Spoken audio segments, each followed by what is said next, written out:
প্রিয় দর্শক, এই মুহূর্তে যারা দেশে কিংবা প্রবাসী বসে নবীনগরের কথা আজকে নতুন আরেকটি ভার্চুয়াল আড্ডায় সংযুক্ত হয়েছেন। আমি গৌরাঙ্গ দেবনাথ অপু বরাবরের মতো আপনাদেরকে প্রীতি এবং শুভেচ্ছা জানাচ্ছি।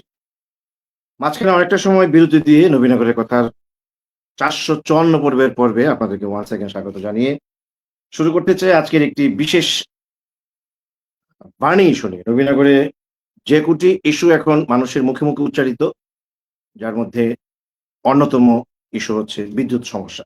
এছাড়াও যানজট, আইনশৃঙ্খলা পরিস্থিতি নিয়েও বেশ বড় ধরনের সমালোচনা আছে, আলোচনা আছে। আমরা ধীরে সেই বিষয়গুলো নিয়েও আপনাদের সঙ্গে কথা বলব। আমরা আজকে কথা বলতে চাই নবীনগরের বিদ্যুৎ সমস্যা নিয়ে। এবং আমরা বিষয়বস্তু নির্ধারণ করেছি নবীনগরে ভয়াবহ লোডশেডিং এবং অতিরিক্ত বিদ্যুৎ বিল কেন দেয়া হচ্ছে এবং এর প্রতিকারের ব্যবস্থা। এই বিষয় নিয়ে কথা বলতে আমরা আজকে বেশ কয়েকজনকে আমন্ত্রণ জানিয়েছি এবং আমি সন্ধ্যাবেলায় এই বিষয়টি নিয়ে যখন টক শো করবার সিদ্ধান্ত নেই, তখন আমার Facebook প্রোফাইলে আমি পরিষ্কারভাবে একটি আহ্বান জানিয়েছিলাম যে, যারা এই বিদ্যুৎ সমস্যা নিয়ে সরাসরি কথা বলতে চান, তারা আমার ইনবক্সে আপনার নাম, পদবি এবং আপনার WhatsApp নাম্বার দিয়ে আমার সঙ্গে প্লিজ যোগাযোগ করলে আমি আপনাদেরকে সরাসরি এই অনুষ্ঠানটিতে নিয়ে আসবো। যাদের মধ্যে বেশ কয়েকজনকে আমি লিঙ্কও পাঠিয়েছি। আশা করছি তারা অবশ্যই অনুষ্ঠান চলাকালীন সময় তারা যুক্ত হবে। প্রিয় দর্শক, আমরা দেখতে পাচ্ছি আজকের এই বিশেষ ভার্চুয়াল লাইভ টক শো, যার বিষয়বস্তু নবীনগরের ভয়াবহ লোডশেডিং এবং অতিরিক্ত বিদ্যুৎ বিল কেন এ মাসে দেয়া হলো, এর প্রতিকারের উপায় কি? এ বিষয় নিয়ে কথা বলতে যাদেরকে আমন্ত্রণ জানিয়েছি তাদের মধ্যে দুজন যুক্ত হয়েছেন। যাদের একজন হচ্ছেন আহমেদ ফরহাদ, তিনি একজন উন্নয়ন কর্মী, একজন এনজিও বিশেষজ্ঞ। ব্রাহ্মণবাড়িয়ার নবীনগরে তার জন্মভূমি হলো, তিনি সিলেটের মৌলভীবাজারে একটি এনজিওতে কর্মরত আছেন। মাত্র কিছুদিন আগে তিনি এখানে তার বাবা মারা গিয়েছিলেন। আপনারা জানেন যে টক শো চলাকালে তার বাবার একটি দুর্ঘটনা আপনাদেরকে জানিয়েছিলাম, রোড অ্যাক্সিডেন্ট। তিনি ৩ দিন পরেই মারা যান এবং গোপালপুরে তার বাবাকে তিনি এনে এখানে সমাহিত করেন এবং মাত্র কয়েকদিন আগে তিনি এখান থেকে ফিরে যান এবং তিনিও বিদ্যুৎ সমস্যা নিয়ে কথা বলতে চেয়েছেন এবং তার আক্ষেপ যে তিনি তার বাবাকে নিয়ে এসে এখানে যে ৩-৪ দিন থেকে গেছেন, তার বেশিরভাগ সময় তিনি বিদ্যুতের এখানে ভয়াবহ যন্ত্রণা নিয়ে তিনি শ্রীমঙ্গলে ফিরেছেন। স্বাগত জানাচ্ছি আহমেদ ফরহাদ, তিনি নিশ্চয়ই কথাগুলো আজকে বলবেন এবং দেখতে পাচ্ছি আমরা আরেকজনকে, তিনি হচ্ছেন শাহিন রেজা টিটু। গণমাধ্যম কর্মীদের পক্ষ থেকে আমরা বেশ কয়েকজনকে আমন্ত্রণ জানিয়েছি। তার মধ্যে শুরুতে যুক্ত হয়েছেন শাহিন রেজা টিটু, এখানকার সভাপতি, রিপোর্টার্স ক্লাব। আমরা তার বক্তব্য শুনবার চেষ্টা করব। আর যাদেরকে আমরা আমন্ত্রণ জানিয়েছি তারা যখনই যুক্ত হবে তাদেরকে আমরা এখানে সংযুক্ত করে তাদের কথা নিশ্চয়ই আপনাদেরকে শোনাবো। প্রিয় দর্শক, আমরা শুরু করতে যাচ্ছি আজকের মূল অনুষ্ঠান, মূল ভার্চুয়াল টক শো। শুরুতে আসতে চাই একজন গণমাধ্যম কর্মী হিসেবে শাহিন রেজা টিটুর কাছে। টিটু, আপনি যদি আমাকে শুনতে পেয়ে থাকেন, নিশ্চয়ই আপনি আবার ফোনে আছেন। হ্যাঁ, আপনি ফোনটা রেখে দিয়েছেন। আপনি জানেন যে আপনার ব্যবসায়িক প্রতিষ্ঠানটাও নবীনগর বাজারের একেবারে হার্ট অফ দ্য সিটি, যেটাকে বলা হয়, মাঝখানে। আপনার এখানে প্রতিনিয়তই আমরাও বসে আড্ডা দেই এবং বহু মানুষ এই মুহূর্তে যে ৩ টি বিষয়ের উপর নবীনগর নিয়ে আলোচিত হয়, সেটি আপনি জানেন। একটি হচ্ছে ল অ্যান্ড অর্ডার সিচুয়েশন, আইন শৃঙ্খলার চরম অবনতি।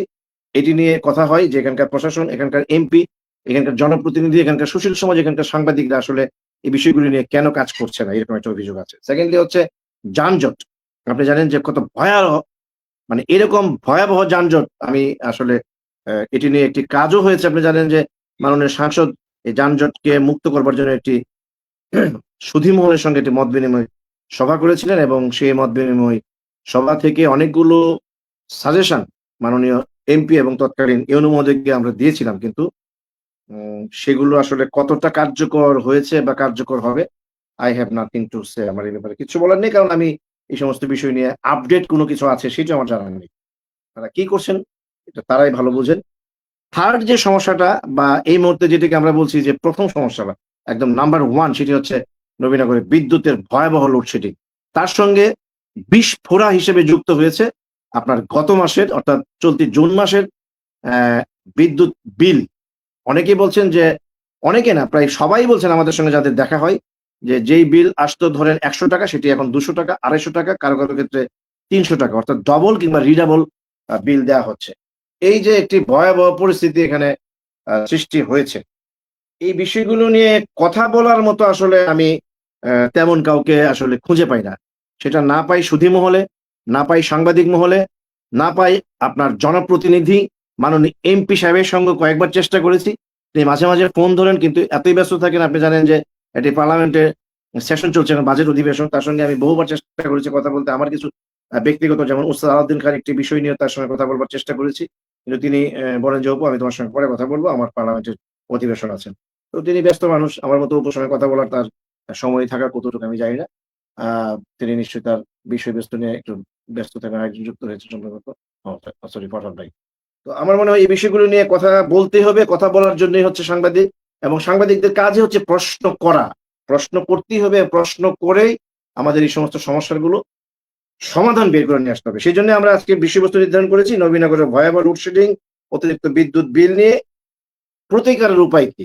শুরুতে আসতে চাই আপনার কাছে। আপনি কি বলবেন যে নবীনগরে এরকম ভয়াবহ বিদ্যুতের যে লোডশেডিং এবং তার উপরে আবার বিস্ফোরা হিসেবে যুক্ত হয়েছে বিদ্যুৎ বিল। এই বিষয় নিয়ে একজন গণমাধ্যম কর্মী হিসাবে আপনি কতটা ভূমিকা রাখতে পারছেন, কিংবা আসলে ভূমিকা রাখছেন কিনা? ডিজিএম কে এই পর্যন্ত ফোন দিয়েছেন কিনা?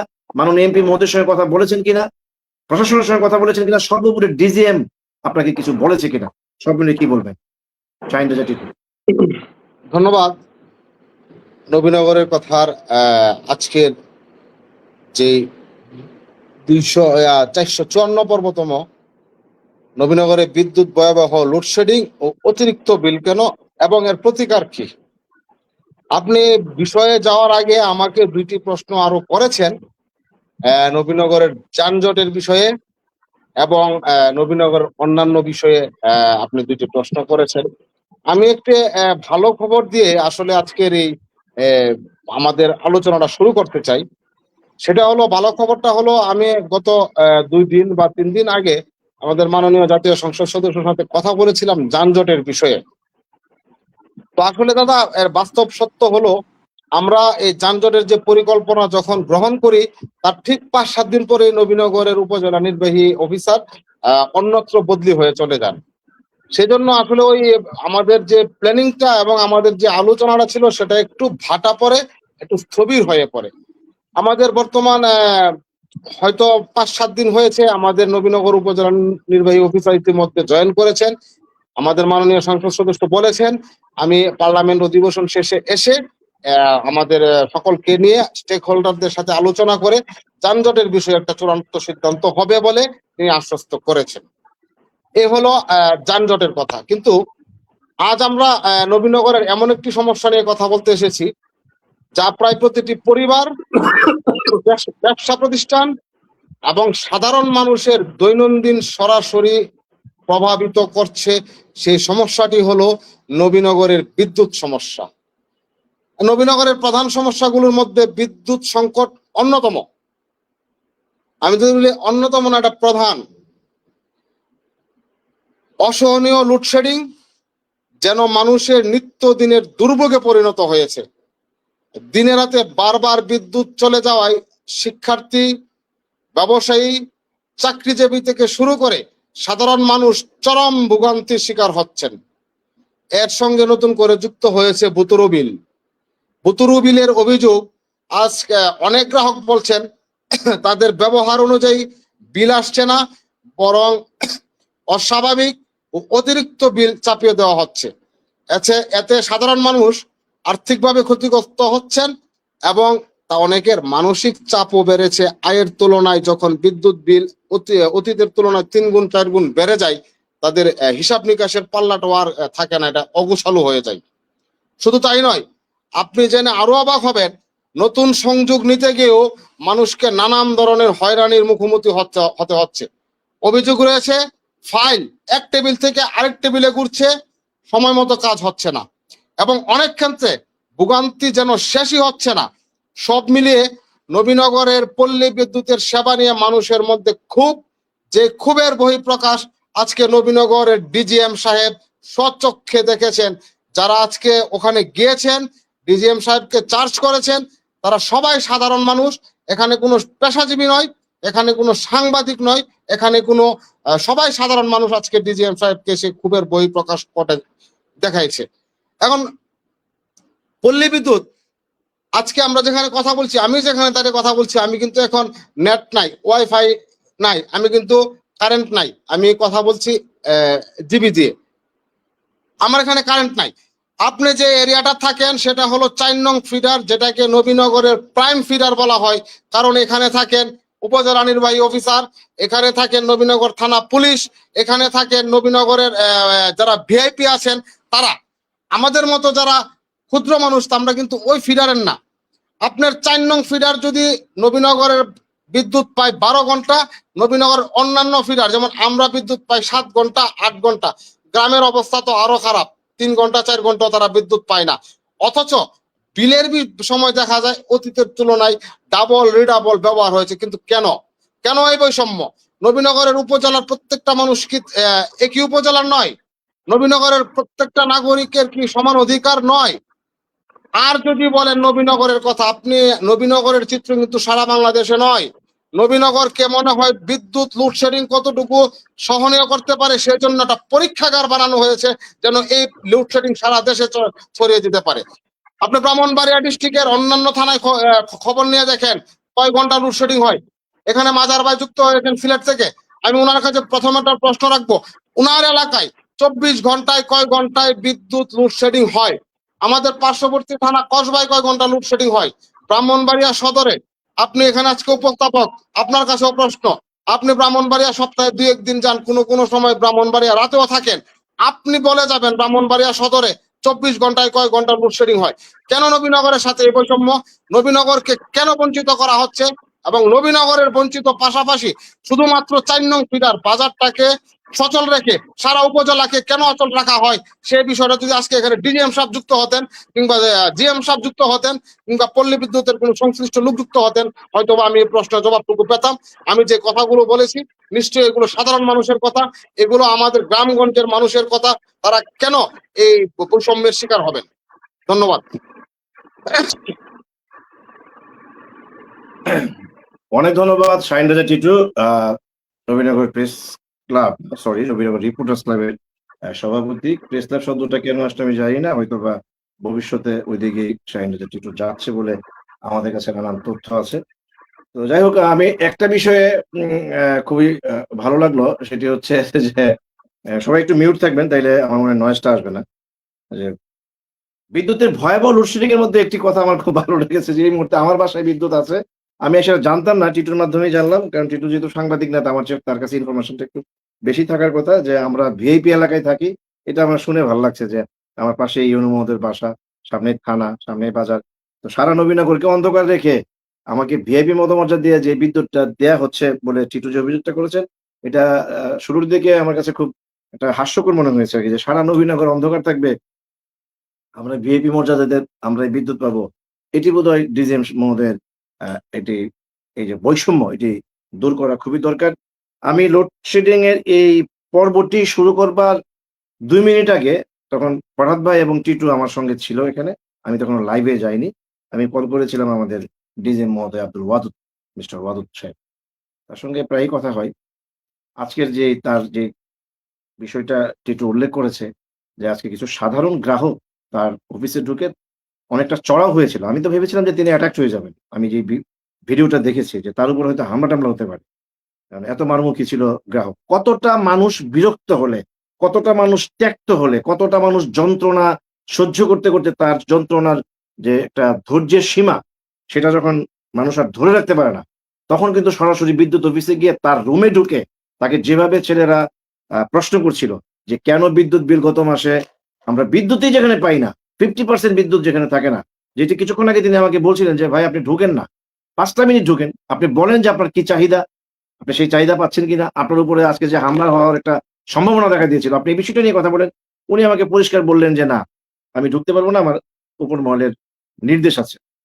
উপর মহলের পারমিশন ছাড়া ঢুকতে পারব না।" আমরা নবাগত ইউনু মহোদয়কে, যিনি রাকিব উদ্দিন, তার সঙ্গে আমাদের পরিচয় হয়েছে মাত্র ৩-৪ দিন আগে একবার গিয়েছিলাম। তাকে আমি আজকে আমন্ত্রণ জানিয়েছিলাম যে, "নবীনগরের এক্সিকিউটিভ চিফ হিসেবে আপনি এখানে যুক্ত হন। আপনার ২ একটা কথা বলবার দরকার আছে।" তিনি আমাকে বললেন যে, "দাদা আপনি বরং ডিজিএম মহোদয়কে নেন।" ডিজিএম মহোদয় আসলেন না, তিনিও আসলেন না। আসলে এই কথাগুলো হয়তো আমরা বলতে পারবো। বাট ইউনো কিংবা ডিজিএম তাদের মতো যারা এখানকার সংশ্লিষ্ট যারা ঊর্ধ্বতন কর্মকর্তা, তাদের কাছে কিন্তু আমাদের কথাগুলো যদি সরাসরি বলতে পারতাম, তারা তো একটা কিছু বার্তা দিয়ে যেতে পারতেন যে আমরা এটা এমপি মহোদয়ের সঙ্গে কথা বলবো, আমরা জিএম মহোদয়ের সঙ্গে কথা বলবো, প্রয়োজনে মিনিস্ট্রির সঙ্গে কথা বলবো, সরকারের ঊর্ধ্বতন কর্তৃপক্ষের সঙ্গে কথা বলবো, আপনাদেরকে বলে যাচ্ছি। এই কথাটা বলবার মতো লোকও কিন্তু নাই। এখানে যারা আমরা যুক্ত হয়েছি সবাই আলোচক, আমরা হয়তো সমস্যাটা তুলে ধরতে পারবো, কিন্তু সমাধানটা কিন্তু তাদেরকেই করতে হবে। তো তিনি আমাকে পরিষ্কার বললেন একটি বিষয়, যে আপনি আমার তরফ থেকে বলে দিবেন যে আমার যে চাহিদা তার তুলনায় আমি এখন 50% বিদ্যুৎ পাচ্ছি, তো আমি দিব কোত্থেকে? আমি বললাম আপনার চাহিদা কত? তিনি বললেন যে 22 মেগাওয়াট প্রতিদিন ওনার চাহিদা। সেই জায়গায় উনি হয়তো পাচ্ছে 11 মেগাওয়াট গড়ে, কোনদিন 13, 14, 15, কোনদিন 7, 8, 9 এমন একটা পর্যায়ে। উনি বলছে যে গড়ে আপনি বলে দিবেন যে নবীনগরের চাহিদার তুলনায় আমি মানে 50% বিদ্যুৎ পাচ্ছি, যে কারণে আমাকে এত ভয়াবহ লোডশেডিং দেয়া হচ্ছে। তো যাই হোক, উনি যুক্ত হতে পারেননি, উনার কথাটা আমি জাস্ট জানিয়ে দিলাম। তিনি একটা কথাই বলেছেন যে আমি তো ভাই বিদ্যুৎ আহ, সংগ্রহ করে এমন না যে আমি আপনাকে দিতে ইচ্ছে করে দিচ্ছি না, আমাকে বিদ্যুৎটা কিনতে হয়, বিদ্যুৎটা কিনে আপনাকে দিতে হয়। তো সেক্ষেত্রে বিদ্যুৎ যত বেশি দেব আমার তো তত বেশি লাভ, এটা হচ্ছে ওনার কথা আর কি। কিন্তু আমি না দিতে পারলে আমি আমি তো পাচ্ছি না বিদ্যুৎ। আর জুন মাসে যে বিদ্যুতের যে বিলের বিষয়টা, এই বিষয়টা নিয়ে মানুষের যে কত বড় বিরক্তি, এটা আমি একজন সংশ্লিষ্ট কর্তৃপক্ষের সঙ্গে একটু আগে কথা বলছিলাম। তিনি আমাকে যেটা অফ দ্য রেকর্ডে বললেন যে জুন মাসে আমাদের উপর প্রচন্ড চাপ থাকে। উনি পল্লী বিদ্যুতের একজন ঊর্ধ্বতন কর্মকর্তা, তার বাড়ি রাজশাহী অঞ্চলে, আমার পূর্ব পরিচিত। তিনি বললেন যে দাদা এটা আমি আমি হয়তো যুক্ত হয়ে বলতে পারবো না, বাট অফ দ্য রেকর্ড আপনাকে বলছি, জুন মাসে আমাদের উপর প্রচন্ড চাপ থাকে বিদ্যুতের সারা বছরের যে লাভ লোকসানের বিষয় নিয়ে। সে কারণে জুনে অটোমেটিক্যালি বিদ্যুৎ বিল এটা বাড়বেই, এটা বাড়ানো হয়েই থাকে। এটা একটা তাদের নাকি পলিসি। যদিও আজকে এই বিদ্যুৎ বিল নিয়ে মূলত ওনার এখানে একটা অকারেন্স হয়ে যাচ্ছিল, যে ঈশ্বরের কৃপায় হয়তো বড় ধরনের দুর্ঘটনা ঘটেনি। তো আমরা এই বিষয়গুলো নিয়ে একটু কথা বলতে চাই। আহমেদ ফরহাদের আগে আমাদের সঙ্গে যুক্ত হয়েছেন একজন আহ, আইনজীবী, নবীনগরের কৃতি সন্তান, যিনি বাংলাদেশ সুপ্রিম কোর্টের অ্যাপিলেট ডিভিশনে কাজ করেন। বহুবার আমাদের নবীনগরের কথায় এসছেন। নবীনগর প্রেস ক্লাবের সঙ্গে যারা যুক্ত তারা আপনারা অনেকেই জানেন যে নবীনগর প্রেস ক্লাবের প্রতিষ্ঠাকালীন সদস্য অ্যাডভোকেট জাকারিয়া সরকার তসলিম। তসলিম ভাই অত্যন্ত আহ সত্যনিষ্ঠ উচ্চারণে অত্যন্ত পারদর্শী, যে কারণে তার একটা বিশাল ফ্যান রয়েছে নবীনগরের কথায়, বহু মানুষ তার বক্তব্য শুনতে চায়। আমরা তাকে আজকে আমন্ত্রণ জানিয়েছি, তিনি কথা বলতে এসেছেন। তসলিম ভাই, বিদ্যুতের বিষয়টি নিয়ে আপনার শাহিনবাজার টি2 পুরোপুরো আমার মনে হয় যে আহ, গ্রাহকদের, জনগণের, সাধারণ মানুষের, আমজনতার যে কথাগুলি বলা দরকার সে সাহস করে সে কথাগুলো বলেছে। আমার প্রশ্ন হচ্ছে সমস্যা তো থাকবেই, এর প্রতিকারের উপায় কি? আমি আপনাকে এখানে রাজশাহী থেকে এক ভদ্রলোক আমার পরিচিত, তিনি বলছিলেন যে দুই ভাবে বিদ্যুৎ লোডশেডিং হয়, একটা কারিগরি লোডশেডিং, একটা নাকি অকারিগরি লোডশেডিং। আমি বললাম যে ভাই কারিগরি লোডশেডিং কোনটা? তিনি বললেন যে কারিগরি লোডশেডিংটা হচ্ছে টেকনিক্যাল লোডশেডিং, যেটা লাইনের সমস্যা হতে পারে, লাইনের নানান ত্রুটি থাকতে পারে, সে কারণে এটা বন্ধ করে যখন লোডশেডিংটা দেওয়া হয় সেটা হলো কারিগরি। আমি বললাম তাহলে অকারিগরি কোনটা? তিনি বললেন অকারিগরি হচ্ছে পর্যাপ্ত বিদ্যুৎ সরবরাহ না পাওয়া। আপনার ডিমান্ড কত? আমি বললাম 22 মেগাওয়াট। আপনি পাচ্ছেন কত? আমি বললাম যে ডিজিএম সাহেব বললেন কোনোদিন 12, কোনোদিন 14, কোনোদিন মানে 13, এরকম আর কি। তো বললো যে ওইটাই হচ্ছে আপনার, একজন যুক্ত হয়েছে সম্ভবত, ওটাই হচ্ছে অকারিগরি। তা এখন তিনি বললেন যে একটা জায়গায় বিদ্যুতের সেখান থেকে সারা দেশে বন্টন হয়, এটার সংক্ষেপে নাম হচ্ছে NLDC, যার এব্রিভিয়েশন হচ্ছে, তিনি আমাকে বললেন ন্যাশনাল লোড ডেসপাস সেন্টার। এই NLDC থেকে বিদ্যুৎটা সারা দেশে সরবরাহ হয়, কে কত মেগাওয়াট পাবে, কার অঞ্চলে কতটা দেয়া যাবে। তার যে সেকেন্ড কথাটা, এটাই হচ্ছে মূল কথা, এতগুলি কথা বলার মূল কারণ। তিনি বলেন যেই এমপি, যেই মন্ত্রী, যে রাজনৈতিক নেতা যত বেশি প্রভাবশালী, সেই নেতা, সেই এমপি বা সেই মন্ত্রী NLDC তে সবসময় যোগাযোগ করেন, সেখানে তদবির করেন, এবং তার চাহিদার যদি 22 মেগাওয়াট থাকে তিনি চেষ্টা করেন 22 মেগাওয়াট বিদ্যুৎ সেখান থেকে নিয়ে আসতে। এখন প্রভাবের উপর নির্ভর করে যে ওই লোকের সঙ্গে ওই NLDCর সম্পর্কটা কতটা, সেইভাবে বিদ্যুৎটা তারা নিয়ে আসতে পারে। আপনার এলাকার এমপি কতটা প্রভাবশালী, আপনার এলাকার মন্ত্রী কতটা প্রভাবশালী, আপনার এলাকার বিএনপির নেতৃত্ব কতটা প্রভাবশালী, সেটার উপর নির্ভর করবে আসলে বিদ্যুৎ আপনি কতটা পাবেন, কতটা পাবেন না। কারণ NLDC ওই সমস্ত প্রভাবের উপর নির্ভর করে বিদ্যুৎটা অনেক সময় বন্টন করে, এটা হচ্ছে তার কথা, এবং তার বক্তব্য আমার কাছে রেকর্ড করা আছে। এই NLDC তে আমাদের যিনি প্রতিনিধি আছেন, আমাদের শ্রদ্ধেয় মান্নান ভাই, আমরা আজকের এই টকশো থেকে তার কাছে একটা বিশেষ অনুরোধ করব, যদি NLDC তে গেলে বিদ্যুতের একটু বন্টনটা বেশি পাওয়া যায়, সেক্ষেত্রে উনি যেহেতু অত্যন্ত সজ্জন মানুষ, ভালো মানুষ, ভদ্র মানুষ, পলাইট লোক, তিনি একটু অন্তত রাফ এন্ড টাফ ওখানে গিয়ে একটু যদি বলতে পারে, যেটা ওনার কথা অনুযায়ী, যে ভাই আমার এখানে মানুষ আমাকে যেতে দিচ্ছে না, আমার এলাকায় আমি ঢুকতে পারছি না, আমার বিদ্যুতের 22 মেগাওয়াটের মধ্যে অন্তত 5 মেগাওয়াট কমায় আপনি আমাকে 17 কিংবা 18 মেগাওয়াট দিতেই হবে। এই বিষয়টার সঙ্গে অ্যাডভোকেট জাকারিয়া সরকার তসলিম, আপনি ঢাকায় আছেন, আপনি ভালো একটা অবস্থানে আছেন, মাননীয় মন্ত্রী মহোদয়ের সঙ্গে, মাননীয় এমপি মহোদয়ের সঙ্গে আপনার নিয়মিত যোগাযোগ হয়। আপনি কি কাইন্ডলি এই বিষয়টা আমাদের মান্নান ভাইয়ের সঙ্গে কথা বলে, প্রয়োজনে আপনি নিজেও যদি এনএলডিসি তে গিয়ে আমাদের বিদ্যুতের বিষয়টা একটু বাড়ানোর চেষ্টা করেন, আমরা কৃতজ্ঞ থাকবো। এবং এই যে বিদ্যুৎ বিল ডবল রিডেবল হচ্ছে, সেই বিষয়ে আপনার কোনো সাজেশন আছে কিনা যে এটা আসলে এরকম হওয়া উচিত? অ্যাডভোকেট জাকারিয়া সরকার তসলিম। ধন্যবাদ। আজকের অনুষ্ঠানের সম্মানিত সঞ্চালক স্নেহাস্পদ গৌরাঙ্গ দেবনাথ অপু এবং আজকের অন্যতম আলোচক শাহিন রেজা টিটু, ফরহাদ এবং আমাদের আরেক ভাই যুক্ত হয়েছেন, আমি নামটা সঠিকভাবে বলতে পারছি না, তো সকলকেই আমি ধন্যবাদ জানাচ্ছি এবং আন্তরিক অভিবাদন। আসলে গৌরাঙ্গর অনুষ্ঠানে মানে এমন ভাবে যুক্ত হওয়ার আমন্ত্রণটা জানায়, সময় থাকে আমার হাতে আধা ঘন্টা আগে এটার ব্যাপারে প্রিপারেশন নেওয়া, যোগ দেওয়া, কথা বলার মানে সুযোগই হয়ে ওঠে না। তারপরেও নবীনগরের সমস্যা, সম্ভাবনা এবং প্রতিকার এগুলোর জন্য একটু কথা বলার জন্য আসি। তো আজকে যারা অনুষ্ঠান দেখছেন এবং আজকে যারা আলোচক, সকলকে মিলে সবাইকে আন্তরিক অভিনন্দন। কিন্তু এইখানে বিদ্যুতের সমস্যাও এর প্রতিকার, আসলে সারা দেশেই বিদ্যুতের লোডশেডিং চলছে।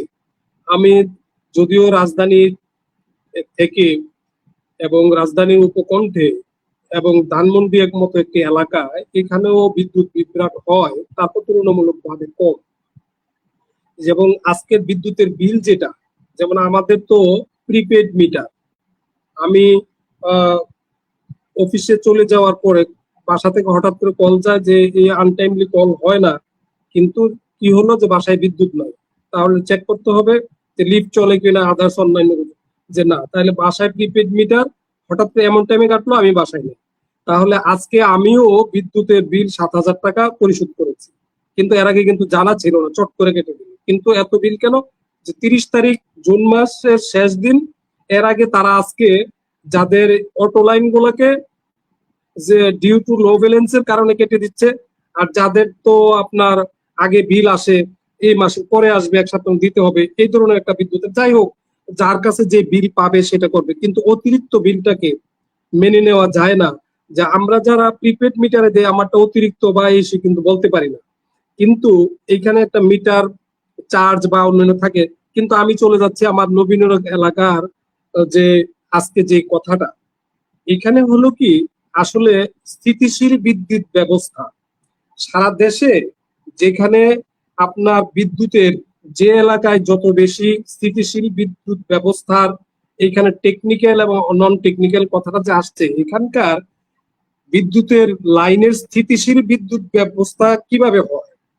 I am not an expert of the electricity department, but I have a lawyer of the so many clients of the electricity department. I have filed a writ petition against the REV or the DESCO or DESA before the Honorable High Court Division against the electricity department. কিন্তু এখানে কিসের, এই কারণে হয়তো আমার কিছুটা বিদ্যুৎ বিভাগের উপরে কিছুটা দখল, কিছুটা জানাশোনা আছে, কিন্তু এখানে যদি আজকের এই আলোচনায় বিদ্যুৎ বিভাগের যেটা গৌরাঙ্গ বললেন কয়েকজন যোগাযোগ, কিন্তু তারা যদি থাকতো, তাদের তো ভয়ের কোনো কিছু কারণ নেই, তাদের বিরুদ্ধে তো কোনো বলা হবে না, কিন্তু আমরা জিনিসটা ক্লিয়ার জানতে পারতাম যে তাদের বিরুদ্ধে বলা না, দেশের যে জাতীয় অবস্থা তার থেকে আমরা বিচ্ছিন্ন না, কিন্তু নবীনগরের অবস্থাটা জেনে আমরা একটু বুঝতে পারতাম যে তাদের কোনো গাফিলতি আছে কিনা, কিন্তু তারা লুকোচুরি খেলাটা মনে করি যে তাদের গাফিলতি আছে। আর না হয় আপনি কথা বলতে সমস্যা কোথায়, আপনি ক্লিয়ার জিনিসটা বলেন, আমরা জনগণের তুপের মধ্যে থাকার আপনার কোনো প্রয়োজন নাই, কাজে ক্লিয়ার এবং স্বচ্ছভাবে মিররের সামনে আসেন। কিন্তু ডার্ক সাইডে থেকে আপনি জনগণের একজন সেবক, আপনি জনগণের কাজ করেন, জনগণের জন্য কাজ করবেন 24 ঘন্টায়। যেমন একজন মেডিকেলের ডাক্তার, ওই ডিপার্টমেন্ট খোলার আগে ইমার্জেন্সি ডিপার্টমেন্ট 24 ঘন্টা, বিদ্যুৎ ব্যবস্থায় কিন্তু যারা কাজ করেন তারা 24 ঘন্টার জন্য খোলা রাখতে হয়। এখানে যা বিদ্যুতের মানে আপনার সার্কেল ওয়াইজ কাজ করতে হয়। তবে স্থিতিশীল বিদ্যুৎ ব্যবস্থার এখানে দুইটা জিনিস আছে। একটা হলো টু কাইন্ডস অফ এসিআর, যে বিদ্যুৎ লাইনে আপনি দেখবেন যে গ্রিড লাইনের মধ্যে বটম লাগানো থাকে, একটা সাইজের দেখবেন ওটার মধ্যে লেখা থাকে 11 কেবি, আর কোথাও কোথাও লেখা থাকে দেখবেন 33 কেবি। এটাকে বলা হয় অটো সার্কিট রিক্লোজার, এটাকে সংক্ষেপে হলো এসিআর। এইটার মাধ্যমে আপনার স্থিতিশীল বিদ্যুৎ ব্যবস্থা, কখন বিদ্যুৎ ব্যবস্থায় যদি আপনার ধরেন এটার মধ্যে কোনো ধরনের সমস্যা সৃষ্টি হচ্ছে কিনা, এটা চট করে এই সমস্যাটা নির্ধারণ করে বিদ্যুৎ চলে যায়, আবার তড়িৎ গতিতে বিদ্যুতের আপনার সংযোগ ঘটায়, এটাকে বলা হয় এসিআর। অর্থাৎ আপনার এই যে সার্কিট রিক্লোজারটা যেটা, এই রিক্লোজারটা এসিআরটাকে, আর একটা হলো 11 কেবি আর একটা হলো 33 কেবি। এই যে অটোমেটিক সার্কিট রিক্লোজারটা, এখন আপনার বুঝতে হবে যে আমার এলাকায় বিদ্যুৎ লাইনের মধ্যে কতটা আপনার আমার কত কিলোমিটার এলাকা আমার আছে, এখানে এসিআর কতটা লাগানো আছে। তাহলে এই প্রশ্নটা যদি বিদ্যুৎ বিভাগের লোক এখানে উপস্থিত থাকতেন তাহলে উনি ওই জিনিসটা বুঝতেন। এখানে সাধারণ পাবলিক এসিআর শব্দটাকে বুঝবে না। কাজে আমি হয়তো আইনজীবী হিসাবে এই জিনিসটা ইলেকট্রিসিটি ডিপার্টমেন্ট অথবা ইলেকট্রিসিটি আইনের উপরে কিছুটা ধারণা থাকার, একজন লয়ারকে লার্নেড কেন বলা হয়, আপনি সকল ব্যবস্থায় সকল আইনের প্রতি আপনাকে খেয়াল থাকতে হবে, মিনিমাম না হলে আইনজীবীকে লার্নেড বলা হইতো না। তাহলে বিদ্যুৎ বিভাগের এই লোক যদি এখানে থাকতেন তাহলে এসিআর জিনিসটা বুঝতেন, তাহলে আমার এলাকায় এসিআর কতটুকু আছে।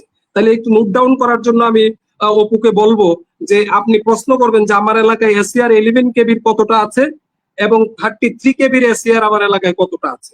এই এসিআরটা যদি না থাকে তাহলে আমার বিদ্যুৎ ব্যবস্থায় ওই যে আপনাকে যেটা একজন টেকনিক্যাল এবং নন টেকনিক্যাল কথাটা বলেছে, উনি ক্লিয়ারলি এইটা বুঝায়নি, আসলে এই শব্দটাই এসিআর সার্কিট, আপনার এই যে অটোমেটিক সার্কিট রিক্লোজার, অর্থাৎ আপনার স্থিতিশীল বিদ্যুৎ ব্যবস্থা, আমার বিদ্যুৎ চলে গেলে আবার বিদ্যুৎ তাড়াতাড়ি চলে আসা, এটাকে নির্ধারণ করবে এসিআর এর মাধ্যমে। তাহলে আমার এলাকার বিদ্যুৎ লাইন, আমার একটা বিশাল এলাকা ব্রাহ্মণবাড়িয়া জেলার মধ্যে, যেন নবীনগর উপজেলার 21টা ইউনিয়ন এবং একটি পৌরসভা, আমাদের প্রায় 240টা গ্রাম, এবং এক একটা ইউনিয়নে বড় বড় গ্রাম রয়ে গেছে, এক একটা গ্রামই একটা পৌরসভার মতো।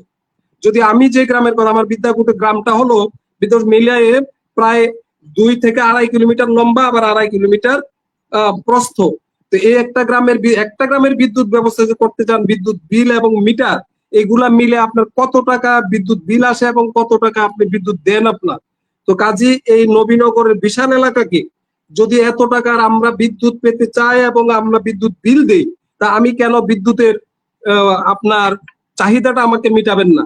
আমার যদি 14 ঘন্টায় বিদ্যুৎ বিভ্রাট হয়, আমার এলাকায় যদি 16 ঘন্টা বিদ্যুৎ না থাকে, তাহলে এই আপনার ওই যে আপনার ঘিয়ের বোতল উপরে রাখলেন আর নিচের দিকে তাকাইয়া খাইলেন, আর বিদ্যুতের মিটার লাগাই রাখলেন, আমার বিদ্যুৎ আসবে, সেটার জন্য আমার এলাকায় বিদ্যুৎ কতক্ষণ থাকে না, বিদ্যুৎ কতক্ষণ থাকে এই শব্দ না বলে কতক্ষণ থাকে না এটা নির্ধারণ করে আমরা চলতে হবে। এই ধরনের জন্য মানুষ কিন্তু তৈরি হয়ে যাবে, পরবর্তীতে আর বিদ্যুৎ বিল দিবে না। তাহলে তখন এই এলাকার ডিজিএম সাহেবের প্রশ্ন থাকবে, জিএম সাহেবের প্রশ্ন থাকবে তাদের উপর, যে এই এলাকার মানুষ অতিষ্ঠ হয়ে গেলে আপনার এই বিদ্যুৎ বিল আদায় করতে পারবেন না। কি কারণে? যেহেতু আমি তো বিদ্যুৎই পাই নাই, ভূতুরে বিলটা কোত্থেকে ধরাই দিলেন। কাজে আমার এলাকায় আপনি এসিআর কতটা স্থাপন করেছেন, আমার এলাকায় এসিআর 33 কেবির কতটা, আমার এলাকায় 31 কেবির এসিআর কতটা, আমার এলাকার আরেকটা জিনিস সবচেয়ে দুর্বল সারা বাংলাদেশে, আপনার যে মিটার, দুর্বল মিটারের কারণে বিদ্যুৎ বিল অনেকটা বেশি আসে। তাহলে আমার এলাকার সচল মিটার আপনি দিয়েছেন কিনা? এই মিটার গুলা যদি দুর্বল হয়ে যায়, অটোমেটিক্যালি এই মিটার গুলাকে আপনারা সরাই নিয়ে আর নতুন মিটার প্রতিস্থাপন করবেন। অথবা কৃষকের উপর, গ্রাহকের উপর এই চাপটা কেন আসবে? আপনি এসে পরে বলবেন যদি মিটার নষ্ট থাকে, তাহলে এসে বলবেন যে আপনি মিটারটা নষ্ট, আপনি মিটারটাতে হাত দিয়েছেন, আপনি মিটারটা টেম্পারিং করেছেন, অনেক ধরনের কথাবার্তা বলে প্রেসার ক্রিয়েট করা হয়। কিন্তু বিদ্যুৎ না পাইলে আমি কোনো প্রেসার ক্রিয়েট করার মতো কোন লোক পাচ্ছি না।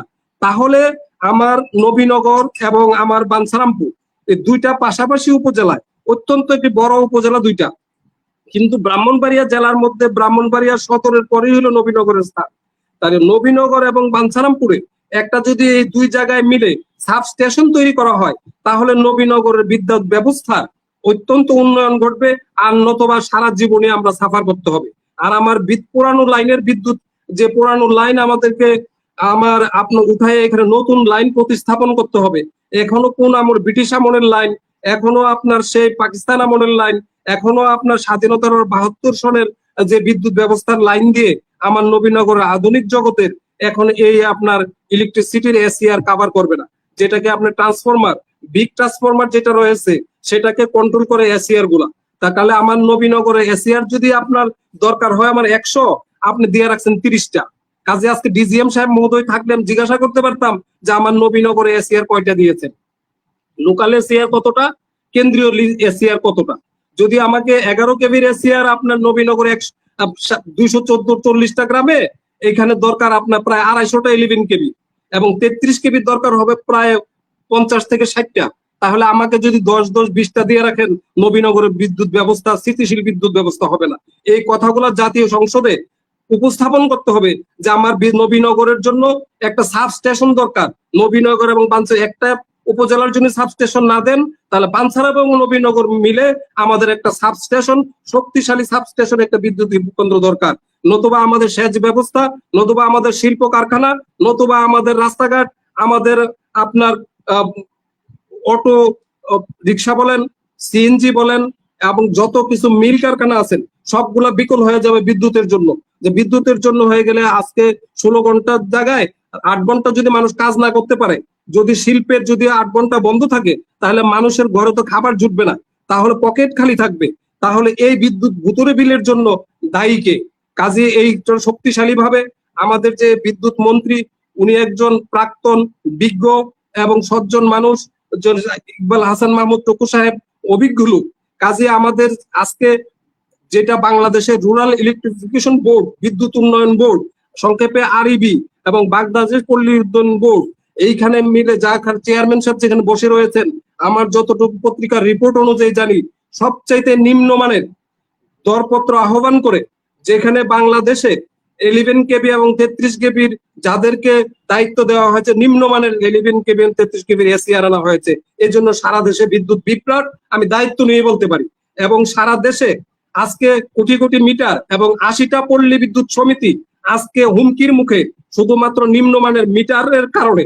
কাজে এই মিটার যদি শক্তিশালী মিটার না হয়, দুর্বল মিটার উঠায় নেয়, যদি আপনার নতুন মিটার না দেওয়া হয়, গ্রাহকরা সবচাইতে বুক করবে, সবচাইতে আপনার কষ্টের মধ্যে থাকবে।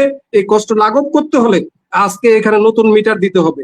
আমাদের লোকাল এলাকায় প্রিপেড মিটার যাক, ডিজিটাল মিটার স্থাপন হোক, এটা আমি মনে করি। এই অবস্থায় নবীনগরকে বাঁচাইতে গেলে আমাদের জাতীয় সংসদ সদস্য শক্তিশালী ভূমিকা রাখতে হবে। আর এখানে ডিজিএম সাহেব এবং নবীনগরের আঞ্চলিক এবং জেলার যে এখানে ডিজিএম এবং জিএম সাহেব আছেন, তাদের জবাবদিহি তারা আওতায় আনতে হবে। তারা দুর্লুকোচুরি খেলার কোনো কারণ নাই। তাদের কাজ হলো সেবামূলক প্রতিষ্ঠানে তারা চাকরি করতেছেন, তারা এখানে কাজ করবেন, না হয় অন্য জায়গায় আবার চলে যাবেন। কিন্তু আমার কথা হলো, আমার নবীনগরের বিশাল উপজেলা এবং পার্শ্ববর্তী বাঞ্ছারামপুর উপজেলা, এইখান থেকে আমরা কোটি কোটি টাকা আপনার গ্রাহকরা টাকা দিচ্ছি, আমি এখানে বিদ্যুৎ পাবো না। আমার বিদ্যুৎ সঞ্চালন লাইন কেন সক্রিয় হবে না, এটাই আজকে প্রশ্ন। কাজে আমাদেরকে এই বিদ্যুৎ বিল নিতে হলে আমাদের লাইন সক্রিয় করতে হবে, আমাদের এসিআর গুলো সক্রিয়, নতুন এসিআর দিতে হবে, এবং পর্যাপ্ত পরিমাণে আমাদের এসিআর লাগবে 11 কেবি এবং 33 কেবি। কাজে এটা হলো আজকে আমাদের দাবি।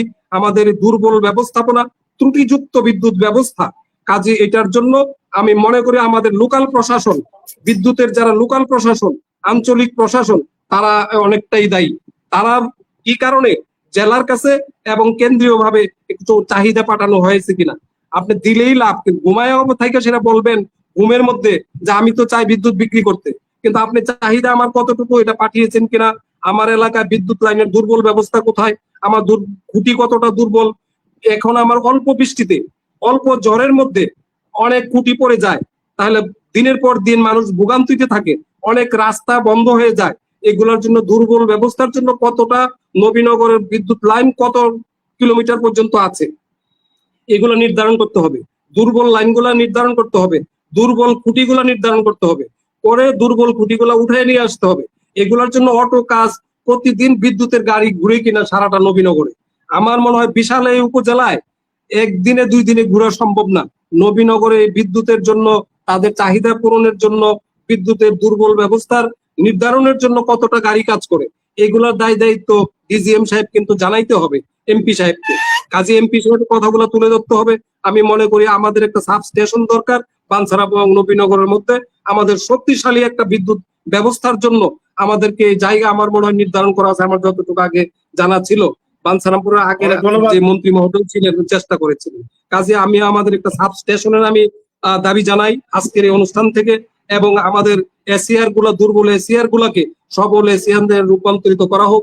এটা আসলে বিদ্যুৎ বিভাগের লোক ছাড়া এসিআরটা বুঝবে না। কাজে আমাদের দাবি হলো আজকের এই অনুষ্ঠান থেকে কতটা 11 কেবি এবং কতটা 33 কেবির এসিআর আমার এখানে আছে, কতটা লাইনের এবং কত কিলোমিটারে কতটা আপনার ট্রান্সফরমার স্থাপন করা আছে, কতটুকু চাহিদা, এই জিনিসগুলা যাতে উপস্থাপন করা হয় আমাদের কাছে, এই দাবি জানিয়ে আমি শেষ করছি। আসসালামু আলাইকুম। অনেক ধন্যবাদ আমাদের অ্যাডভোকেট জাকের হোসেন তসলিম।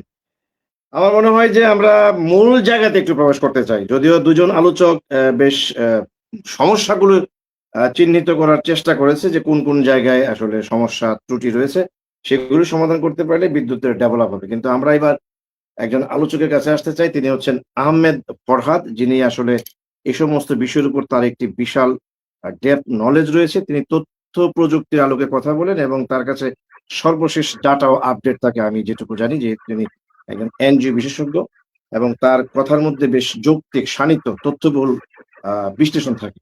আমরা এবার সিলেটে আসতে চাই আহমেদ ফরহাদের কাছে। তার আগে আমি যে বিষয়টি দুজন আলোচককে পরিষ্কারভাবে দিয়েছিলাম সেটি আবার একটু বলতে চাই। ফরহাদ ভাই, আপনি একটু মিউট থাকবেন, যখন কথা বলবেন তখন আনমিউট হলে কথা পরিষ্কার শোনা যাবে। আমি যখন ডিজের মধ্যে বলছিলাম যে আপনি একটু যুক্ত হন, আপনার দুটো কথা অন্তত জানানোর দরকার আছে, কারণ সকল দর্শকরা কিন্তু আসলে আপনার মুখ থেকে জানতে চায় আসলে অ্যাকচুয়াল ওখানে কি ঘটছে বিদ্যুৎ। কিন্তু তিনি আমাকে একটি কথা বলে দিলেন যে আমি যুক্ত হতে পারবো না, যেহেতু আমার উপর মহলের নির্দেশ আছে যে কোনো ধরনের টক শোতে যাওয়া যাবে না।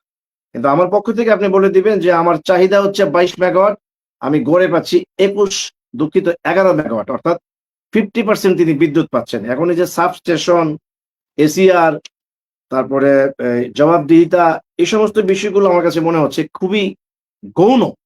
মুখ্য বিষয়টা হচ্ছে আমার বিদ্যুতের উৎপাদন বাড়াতে হবে, তার কাছে বিদ্যুৎ আসতে হবে। উনি বিদ্যুৎ না পেলে কিভাবে উনি বিদ্যুৎ দেবেন, যেটি উনি জোর গলায় বলেন যে আপনি আমাকে মারতে পারেন, কাটতে পারেন, আমাকে আঘাত করতে পারেন, আমাকে অফিস থেকে বের করে নিয়ে দূরে আমাকে ফেলে যেতে পারেন, কিন্তু আমি বিদ্যুৎটা ভাই কোত্থেকে দেবো? আমি তো জোর গলায় বলছি, হাত এইভাবে জোর করে বলছেন যে আমার বিদ্যুৎ আসছে 50%, আমি বাকি 50% কোত্থেকে আমার বাড়ি ঘর থেকে মেনে দেবো? ওনার পরিষ্কার সাফ কথা। এখন রাজশাহী বিশ্ববিদ্যালয় থেকে, দুঃখিত, রাজশাহী অঞ্চল থেকে যে ভদ্রলোক আমাকে তথ্যটা দিলেন যে এনএলডিসি অর্থাৎ ন্যাশনাল লোড ডেসপাচ সেন্টার, এখান থেকে সারা দেশে যে বিদ্যুতের বন্টনটা হয়, তিনি বলেছেন, আমি কথাটি আসলে জানতে চাচ্ছিলাম আসলে তসলিম ভাইয়ের কাছ থেকে। তসলিম ভাই সবসময় একেবারে সরলভাবে, সহজভাবে, সাহসের সঙ্গে কথাগুলো উচ্চারণ করেন। তো তিনি হয়তো সেকেন্ড টাইমে বলবেন। এবার আমি আপনার কাছ থেকে জানতে চাচ্ছি এই বিষয়ে আমাদের মাননীয় এমপি মহোদয়ের কোনো কিছু করবার আছে কিনা, কারণ আপনি যত কথাই বলেন বিদ্যুৎ ডিজের মধ্যে না পেলে আপনাকে বিদ্যুৎ কোত্থেকে দেবে? এবং সেকেন্ড যে আমাদের আলোচনাটা যে কেন বিদ্যুৎ বিল বেশি হচ্ছে, সেটির আমি একটা প্রমাণ দেবো আপনাকে সেকেন্ড রাউন্ডে। কিন্তু তার আগে আপনি এনএলডিসি থেকে যে বলা হচ্ছে যে প্রভাবশালী এমপি, প্রভাবশালী মন্ত্রী, প্রভাবশালী রাজনৈতিক নেতারা যদি ওখানে তদবির করতে পারে, তাহলে বন্টনটা যেখানে নবীনগরে 11 মেগাওয়াট, সেখান থেকে যদি আমি 4 মেগাওয়াটও বাড়াইতে পারি, 8 মেগাওয়াটও বাড়াইতে পারি, তাহলে হয়তো বা বিদ্যুতের সমস্যাটার সমাধান হবে। আর বিদ্যুৎ বিলের বিষয়টা নিয়ে আমি সেকেন্ড রাউন্ডে কথা বলবো। আপনি কি একটু পরিষ্কারভাবে বলবেন, এই যে জবাবদিহিতার কথা তসলিম ভাই বললেন যে আমাদের জবাবদিহিতে আসতে হবে, আজকে কেন তিনি আসলেন না ডিজে মহোদয়? তিনি কি জবাবদিহিতার বাইরে? ট্রান্সপারেন্সি নিয়ে এত কথাবার্তা হয় যে জবাবদিহিতা নিয়ে সরকার কথা বলে, অপোজিশন কথা বলে, কিন্তু কার্যক্ষেত্রে আমাদের তাদেরকে পাচ্ছি না। আজকে ডিজে মহোদয় যদি এসে কথাগুলো বলতে পারতেন যে আমি 50% বিদ্যুৎ বেশি পাই না, আপনি আমাকে মারেন, কাটেন, যাই করেন, আমাকে বিদ্যুৎ দেন, আমি বিদ্যুৎ সরবরাহ করবো। এই যে টিটু বললেন যে আপনি ভিআইপি এলাকায় থাকেন, সব জায়গায় রাজধানী ঠিক থাকলে সারা দেশ ঠিক থাকে। নবীনগরে ডিজে মোদি মনে করে যে প্রপারটা ইউনো মহোদয়ের অঞ্চলটা, বাজারটা ঠিক থাকলে সারা দেশ আর সারা নবীনগর হয়তো ঠিক থাকে, সেই চিন্তা থেকে তিনি প্রপারটা ঠিক রাখেন। আমরা সৌভাগ্যবান যে আমাদের বাপ দাদা এখানে একটা বাড়ি করে দিয়ে গেছিল, আমরা সেই সুযোগটা আমরা পাচ্ছি। জবাবদিহিতাই শুধু ডিজিএম আসবে কেন? জবাবদিহিতে মাননীয় সাংসদকেও আসতে হবে, জবাবদিহিতে উপজেলা প্রশাসনকে আসতে হবে, জবাবদিহিতে টোটাল মানুষকে আসতে হবে। আজকে সাংসদকে আমরা পাচ্ছি না কথা বলতে, তাকে আমি প্রতিবারই বলি যে মাননীয় সাংসদ, আপনি যানজট নিরসনের উপরে যে একটা চমৎকার আপনি একটা মত বিনিময় সভা করেছেন, এরকম একটি আইন শৃঙ্খলা নিয়ে, এরকম একটি বিদ্যুতের সমস্যা নিয়ে আপনি সবাইকে ডেকে একটা মত বিনিময় করেন, সেখানে আপনি সবার কাছে জানতে চান যে আমার কি করা উচিত। আমরা তো আপনাকে ভোট দিয়ে নির্বাচিত করেছি, আমাদের সমস্যাগুলি আপনি তুলে ধরবেন পার্লামেন্টে, যেভাবে আপনি তুলে ধরছেন। নবীনগরের স্থানীয় 3টে বার্নিং ইস্যু, নাম্বার 1 আইন শৃঙ্খলা, নাম্বার 2 যানজট, নাম্বার 3 বিদ্যুৎ, যেটিকে এখন বলছে যে নাম্বার 1, সেই বিষয়গুলো নিয়ে আমরা আপনার সঙ্গে কথা বলতে পারি না, আপনার সঙ্গে বসতে পারি না। কতবার আপনাকে বলেছি যে মান্নান ভাই, আপনি সিনিয়র সাংবাদিক সহ সুশীল সমাজ, আইনজীবী, বুদ্ধিজীবী, ব্যবসায়ী, তাদেরকে নিয়ে আপনি বসেন। আপনি প্রচুর প্রোগ্রাম করেন নবীনগর আসলে, আপনার আমি প্রায়ই দেখি ফেসবুকে আপনার প্রচুর প্রোগ্রাম, আপনার পলিটিক্যাল প্রোগ্রাম করেন নানান জায়গায়। কিন্তু যে সমস্ত সবচেয়ে বেশি সমস্যা নবীনগরের গুরুত্বপূর্ণ জনগুরুত্বপূর্ণ সমস্যা, সেগুলো নিয়ে কেন আপনি বসতে যাচ্ছেন না আমাদের সঙ্গে? আমি আজকে টকশো থেকে আবারও আপনাকে হাত জোর করে অনুরোধ করবো যে 3টি বিশেষ সমস্যা নিয়ে আপনি কথা বলেন নবীনগরের পাবলিকের সঙ্গে। আমি আপনাকে বলেছি যে প্রতি 2 মাস 3 মাস পর পর আপনি একটি জনতার মঞ্চে দাঁড়ান, কাঠগড়ায় দাঁড়ান, আপনি নবীনগর উপজেলা প্রশাসনের যে মিলনায়তনটি আছে সেখানে আপনি সকল মানুষকে ডাকেন, আপনাদের কি সমস্যা আছে। আপনারা ইউনো অফিসে, আপনারা থানায়, আপনারা কোনো জায়গায় যেতে পারেন না, কথা বলতে পারেন না, আপনাদের মামলা নেয় না। আজকে এক মহিলা আমাকে ফোন দিয়েছে, নবীনগর থানায় মামলা নিচ্ছে না। আমি বলছি আপনি আসেন আমার কাছে, কি কেন মামলা নিবে না? আমাকে প্রচন্ড মারধর করা হয়েছে থানায়, নাকি মামলা নিচ্ছে না। আমি আসেন আপনি, আমি আপনাকে মামলা নেওয়াই নিব। এই বিষয়গুলো তো মাননীয় সাংসদ, আপনি এত সময় দিচ্ছেন, এত আসছেন নবীনগরে, কিন্তু এই বিষয়গুলো নিয়ে কথা বলবার জন্য আমরা আপনাকে বলতে চাই, আপনার কাছ থেকে আমরা যেই শব্দটা তসলিম ভাই বলেছেন জবাবদিহি, সেটি আমরা আদায় করতে চাই।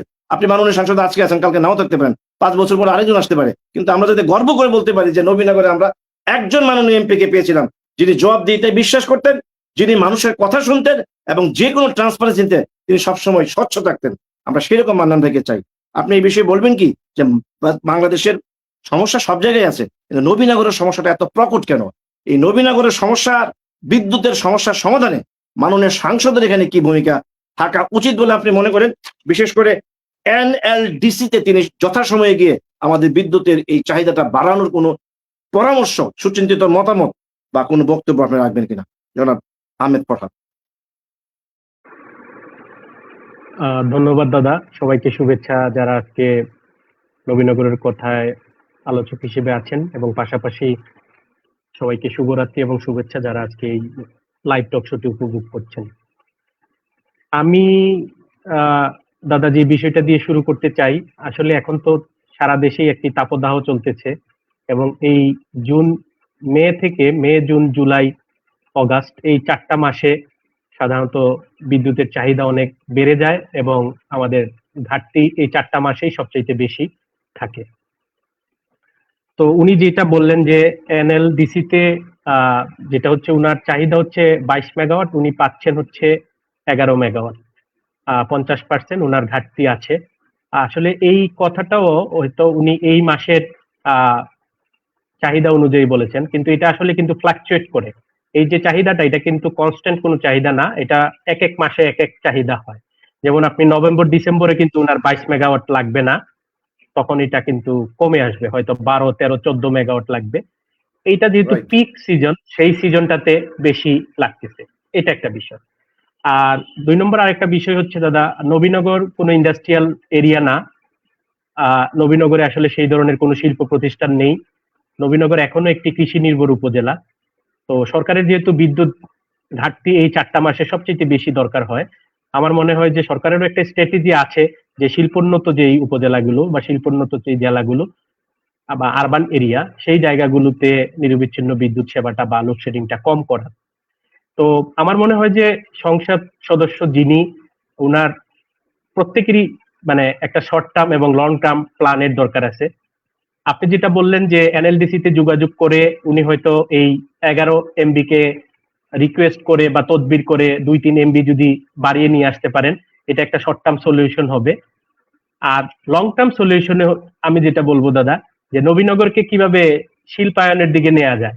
যেহেতু আমরা এখন গ্রেটার কানেক্টিভিটিতে ব্রাহ্মণবাড়িয়ার সাথে কুমিল্লার সাথে যুক্ত হয়েছি, আপনি জানেন যে কবির আহমদ ভুইয়া উনি চেষ্টা করতেছেন ব্রাহ্মণবাড়িয়াতে একটি ইপিজেড স্থাপনের।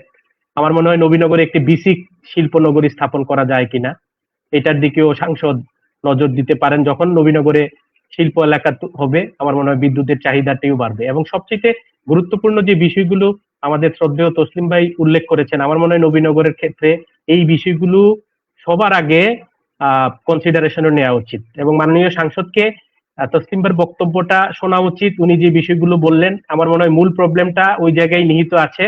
এখনো আমাদের নবীনগরের যেই ডেসপাচ লাইন আছে, সেই লাইনটাই আসলে ঝুঁকিপূর্ণ এবং ত্রুটিপূর্ণ। এখানে আসলে আধুনিকায়ন একদমই হয়নি। এই জায়গায় যত দ্রুত সম্ভব পার্ট বাই পার্ট আমাদের আধুনিকায়নের দিকে যাওয়া উচিত। পাশাপাশি হচ্ছে 80টা পল্লী বিদ্যুৎ সমিতি ঝুঁকিতে, এইটা নিয়ে বিভিন্ন ধরনের স্টাডিও আছে। এবং আপনি রিসেন্টলি অবাক হবেন যে আমরা যে প্রবলেমটা জ্বালানি খাতে ফেস করে আসছি গত 20 বছর থেকে, জ্বালানি খাতে গত 20 বছর থেকেই, অর্থাৎ বিএনপি সরকারের সেই 2001 সাল থেকে অদ্যাবধি পর্যন্ত এই সেক্টরটাতেই সবচেয়ে বেশি হরিলুট হয়েছে এবং রাষ্ট্রীয় পৃষ্ঠপোষকতায় রাষ্ট্র এখানে আপনার দুর্নীতি, চুরি, স্বজনপ্রীতি এগুলোর আশ্রয় নিয়েছে। আপনার মালামাল কেনা থেকে শুরু করে এই পল্লী বিদ্যুৎ সমিতিগুলোকে এক ধরনের কুক্ষিগত করে রাখা হয়েছে। আপনি অবাক হবেন যে 2013 সালে একটা বোর্ড গঠন করে একটা আইনের মাধ্যমে এই পল্লী বিদ্যুতায়ন বোর্ড যেটা আগে গঠিত হয় সেটাকে একটা আইনে সুসংহত করা হয়। এইখানে কিন্তু প্রত্যেকটা সমিতিতে আপনি যদি পল্লী বিদ্যুতের লাইন নিয়ে থাকেন, আপনি কিন্তু একজন সক্রিয় সদস্য এবং এই প্রত্যেকটা সমিতি কিন্তু আপনার সমবায় সমিতিতে নিবন্ধিত। কিন্তু আপনি অবাক হবেন, আপনি মালিক কিন্তু আপনি কোনো ধরনের অভিযোগ, কোনো ধরনের দেন দরবার করতে পারবেন না। রাষ্ট্র এই মেকানিজমটা করে রাখছে। রাষ্ট্র যদি আপনাকে বিদ্যুৎ না দেয়, আপনি মালিক, আপনার টাকা দিয়ে কিন্তু এই সমিতিগুলো চলে। আপনি যখন লাইন নিচ্ছেন, আপনি টাকা দিয়ে লাইন নিচ্ছেন, কিন্তু আপনি যদি বিদ্যুৎ না পান, আপনি কিন্তু ক্লেম করতে পারবেন না। এই হচ্ছে পল্লী বিদ্যুতের একটা বড় ধরনের মৌলিক সমস্যা, যেটা আইনি পলিসিগত সমস্যা, সেটাতে একটা পরিবর্তন আনা দরকার। 2 নম্বর হচ্ছে এখানে যারা পল্লী বিদ্যুৎ সমিতিতে নির্বাচিত হয়, যারা দেখভালের দায়িত্ব থাকে সাধারণ সদস্যদের থেকে, অর্থাৎ ভোক্তা পর্যায়ে, এইটা একটা পাপেট টাইপের কমিটি তারা করে এবং সমিতিগুলোর সাথে যাদের একটা লেনাদেনা থাকে বা রাজনৈতিক ভাবে, এরা সাধারণত ওই সমিতিগুলোর বাইরে গিয়ে কোনো কথা বলে না। তো নবীনগরের যে বিষয়টা আপনি যেভাবে বলতেছেন, এই 4টা মাস খুবই গুরুত্বপূর্ণ বিষয়। হয়তো আমাদের বর্তমান যিনি সাংসদ, উনি নবাগত, ওনার হয়তো এই বিষয়গুলা ওইভাবে জানা নেই। আমার মনে হয় তাসলিম ভাইয়ের বক্তব্যটাকে প্রণিধান যোগ্য নিয়ে নবীনগরের যদি কোনো বিদ্যুৎ প্রকৌশলী থাকেন, নবীনগরের সন্তান, উনার সিনিয়র, ওনার সাথে বসে এই বিদ্যুৎ সমস্যা সমাধানের জন্য একটা লং টার্ম প্ল্যান ওনার করা দরকার। আর শর্ট টার্ম প্ল্যানে আপনি যেটা বলছেন সেটা হচ্ছে যে উনি যদি এনএলডিসি তে যোগাযোগ করে অন্তত আরো 3-4 মেগাবাইট বিদ্যুৎ যদি আমাদের জন্য এই 4টা মাসের জন্য নিয়ে আসতে পারেন, সেটা একটা সহনীয় পর্যায়ে আসবে। এটার একটা রিসেন্ট এক্সাম্পল দাদা আছে পাকিস্তানে। আপনি অবাক হবেন যে পাকিস্তান এবং বাংলাদেশ, আমরা গত 15 বছরে একই মডেলে বিদ্যুৎ সমস্যার সমাধান করার চেষ্টা করেছিলাম। পাকিস্তানও আপনার কুইক রেন্টাল আইপিসিসি মাধ্যমে বিদ্যুৎ উৎপাদন শুরু করে প্রাইভেট পার্টনারশিপের মাধ্যমে, এবং ক্যাপাসিটি চার্জের কারণে পাকিস্তানের ওইখানে ব্যাপক আকারে দুর্নীতি হয় এবং আপনার একসময় সরকার টাকা দিয়ে যেত কিন্তু বিদ্যুৎ পেত না। সেম সমস্যাটা আমাদের দেশে কুইক রেন্টাল এবং আইপিসিসির মাধ্যমে যে আমরা বিদ্যুৎ প্ল্যান গুলো করি, তারা কিন্তু আমাদের কাছ থেকে ক্যাপাসিটি চার্জ, অর্থাৎ সে 20 মেগাওয়াট বিদ্যুৎ উৎপাদন করতে পারবে, সে শুধু কাগজ কলমে উল্লেখ করে দিয়েছে সে 20 মেগাওয়াট বিদ্যুৎ উৎপাদন করতে পারবে, কিন্তু ন্যাশনাল গ্রিডে সে দিচ্ছে 10 মেগাওয়াট, কিন্তু সরকারকে সে 20 মেগাওয়াট বিদ্যুতের টাকাই তাকে পরিশোধ করতে হচ্ছে। এই যে একটা শুভঙ্করের ফাঁকি, রাষ্ট্রীয় চুরি, জনগণের টাকার একটা রাষ্ট্রীয় আত্মসাৎ গত 20 বছর ধরে এটা বাংলাদেশ এবং পাকিস্তানে হয়েছে। এবং আপনি আশ্চর্য হবেন, পাকিস্তানে মানুষের যে কোপিং মেকানিজমটা এত বেশি, মানুষ যে নিজে থেকে আসলে নিজেকে উদ্ধার করে, রাষ্ট্র যদি তাকে না দেখে তাও মানুষ তার নিজের কোপিং মেকানিজম তৈরি করে। পাকিস্তানের জনগোষ্ঠী গত 20 বছরে সোলার প্যানেলে চলে গেছে এবং বৈধ অবৈধ পেতে চীন থেকে সোলার প্যানেল এনে পাকিস্তানের প্রায় রুরাল এরিয়াতে এই সোলার প্যানেলের মাধ্যমে এখন পাকিস্তানের জনগোষ্ঠী তার বিদ্যুৎ চাহিদা মেটাচ্ছে। বর্তমান পাকিস্তান সরকার একটা নতুন ক্রাইসিসে পড়ছে যে এত বেশি সোলার প্যানেল পাকিস্তানের রুরাল এরিয়াতে লাগানো হয়েছে, ন্যাশনাল গ্রিডের বিদ্যুৎ কেউ কিনতেছে না। এখন পাকিস্তানের যে এই বিদ্যুৎ উৎপাদনের সাথে যারা জড়িত, যারা সরকারি কর্মকর্তা কর্মচারী, তাদেরকে ভর্তুকি দিয়ে পাকিস্তানে বেতন দিতে হচ্ছে। মানুষজন সোলারে চলে গেছে এবং এমন পাকিস্তান এখনো কিন্তু আপনার ডিসঅ্যাডভান্টেজ এরিয়া বেশি, রিমোট এরিয়া বেশি, কমিউনিকেশন ব্যবস্থা ওইভাবে তৈরি হয়নি। পাকিস্তান সরকারের পক্ষে এখন মানুষের ওই গ্রামে গিয়ে সোলার প্যানেল যারা ব্যবহার করতেছে তাদের উপর ট্যাক্স এবং ভ্যাটও দেওয়া সম্ভব হচ্ছে না। এখন একটা সরকার চলে হচ্ছে আপনার জ্বালানি খাতের ইনকাম দিয়ে। সরকার তেল বাইরে থেকে আনে এককভাবে, অন্য কেউ কিন্তু আনতে পারে না। এই জ্বালানি খাতের টাকা সরকার নিজে জনগণ থেকে তুলে। এখন পাকিস্তান সরকার বর্তমানে পড়েছে একটা মানে অন্যরকম এক ধরনের চ্যালেঞ্জে। তারা না পারতেছে এই জনগোষ্ঠীকে আবার তার ন্যাশনাল গ্রিডে যোগ করতে, জনগণের কাছে বিদ্যুৎ সেল দিতে, না পারতেছে তাদের এই সোলারের উপর ট্যাক্স ভ্যাট বসাতে। কারণ আপনি জানেন যে পাকিস্তান হচ্ছে চীনের সাথে বর্ডার, এবং বৈধ পথ থেকে অবৈধ পথেই এই পাকিস্তানের সোলার প্যানেল গুলো চলে আসছে, অর্থাৎ সরকারের নিয়ন্ত্রণই নাই। এখন আমাদের দেশে যদি এরকম সরকার বাধ্য করে, মানুষজন কিন্তু মানে নিরুপায় হয়ে সোলারের দিকে চলে যাবে। এবং পাকিস্তানে যেটা সহজ হয়েছে, যে দেখা গেছে আপনার চূড়াই পথে সোলার আসার কারণে চীন থেকে অনেক কম দামে সোলারটা পাকিস্তানে লাগাইতে পারছে। বাংলাদেশে সেটা হচ্ছে না। বাংলাদেশে যে এনজিও গুলো আপনার সোলার মার্কেটিং করে, গ্রামীণ শক্তি থেকে যারা, তারা আপনার দেখা গেছে 1 টাকার সোলার প্যানেলটা বাংলাদেশে 30 টাকা, 40 টাকা, 50 টাকা, অর্থাৎ 500 গুণ বেশি দামে বিক্রি করতেছে।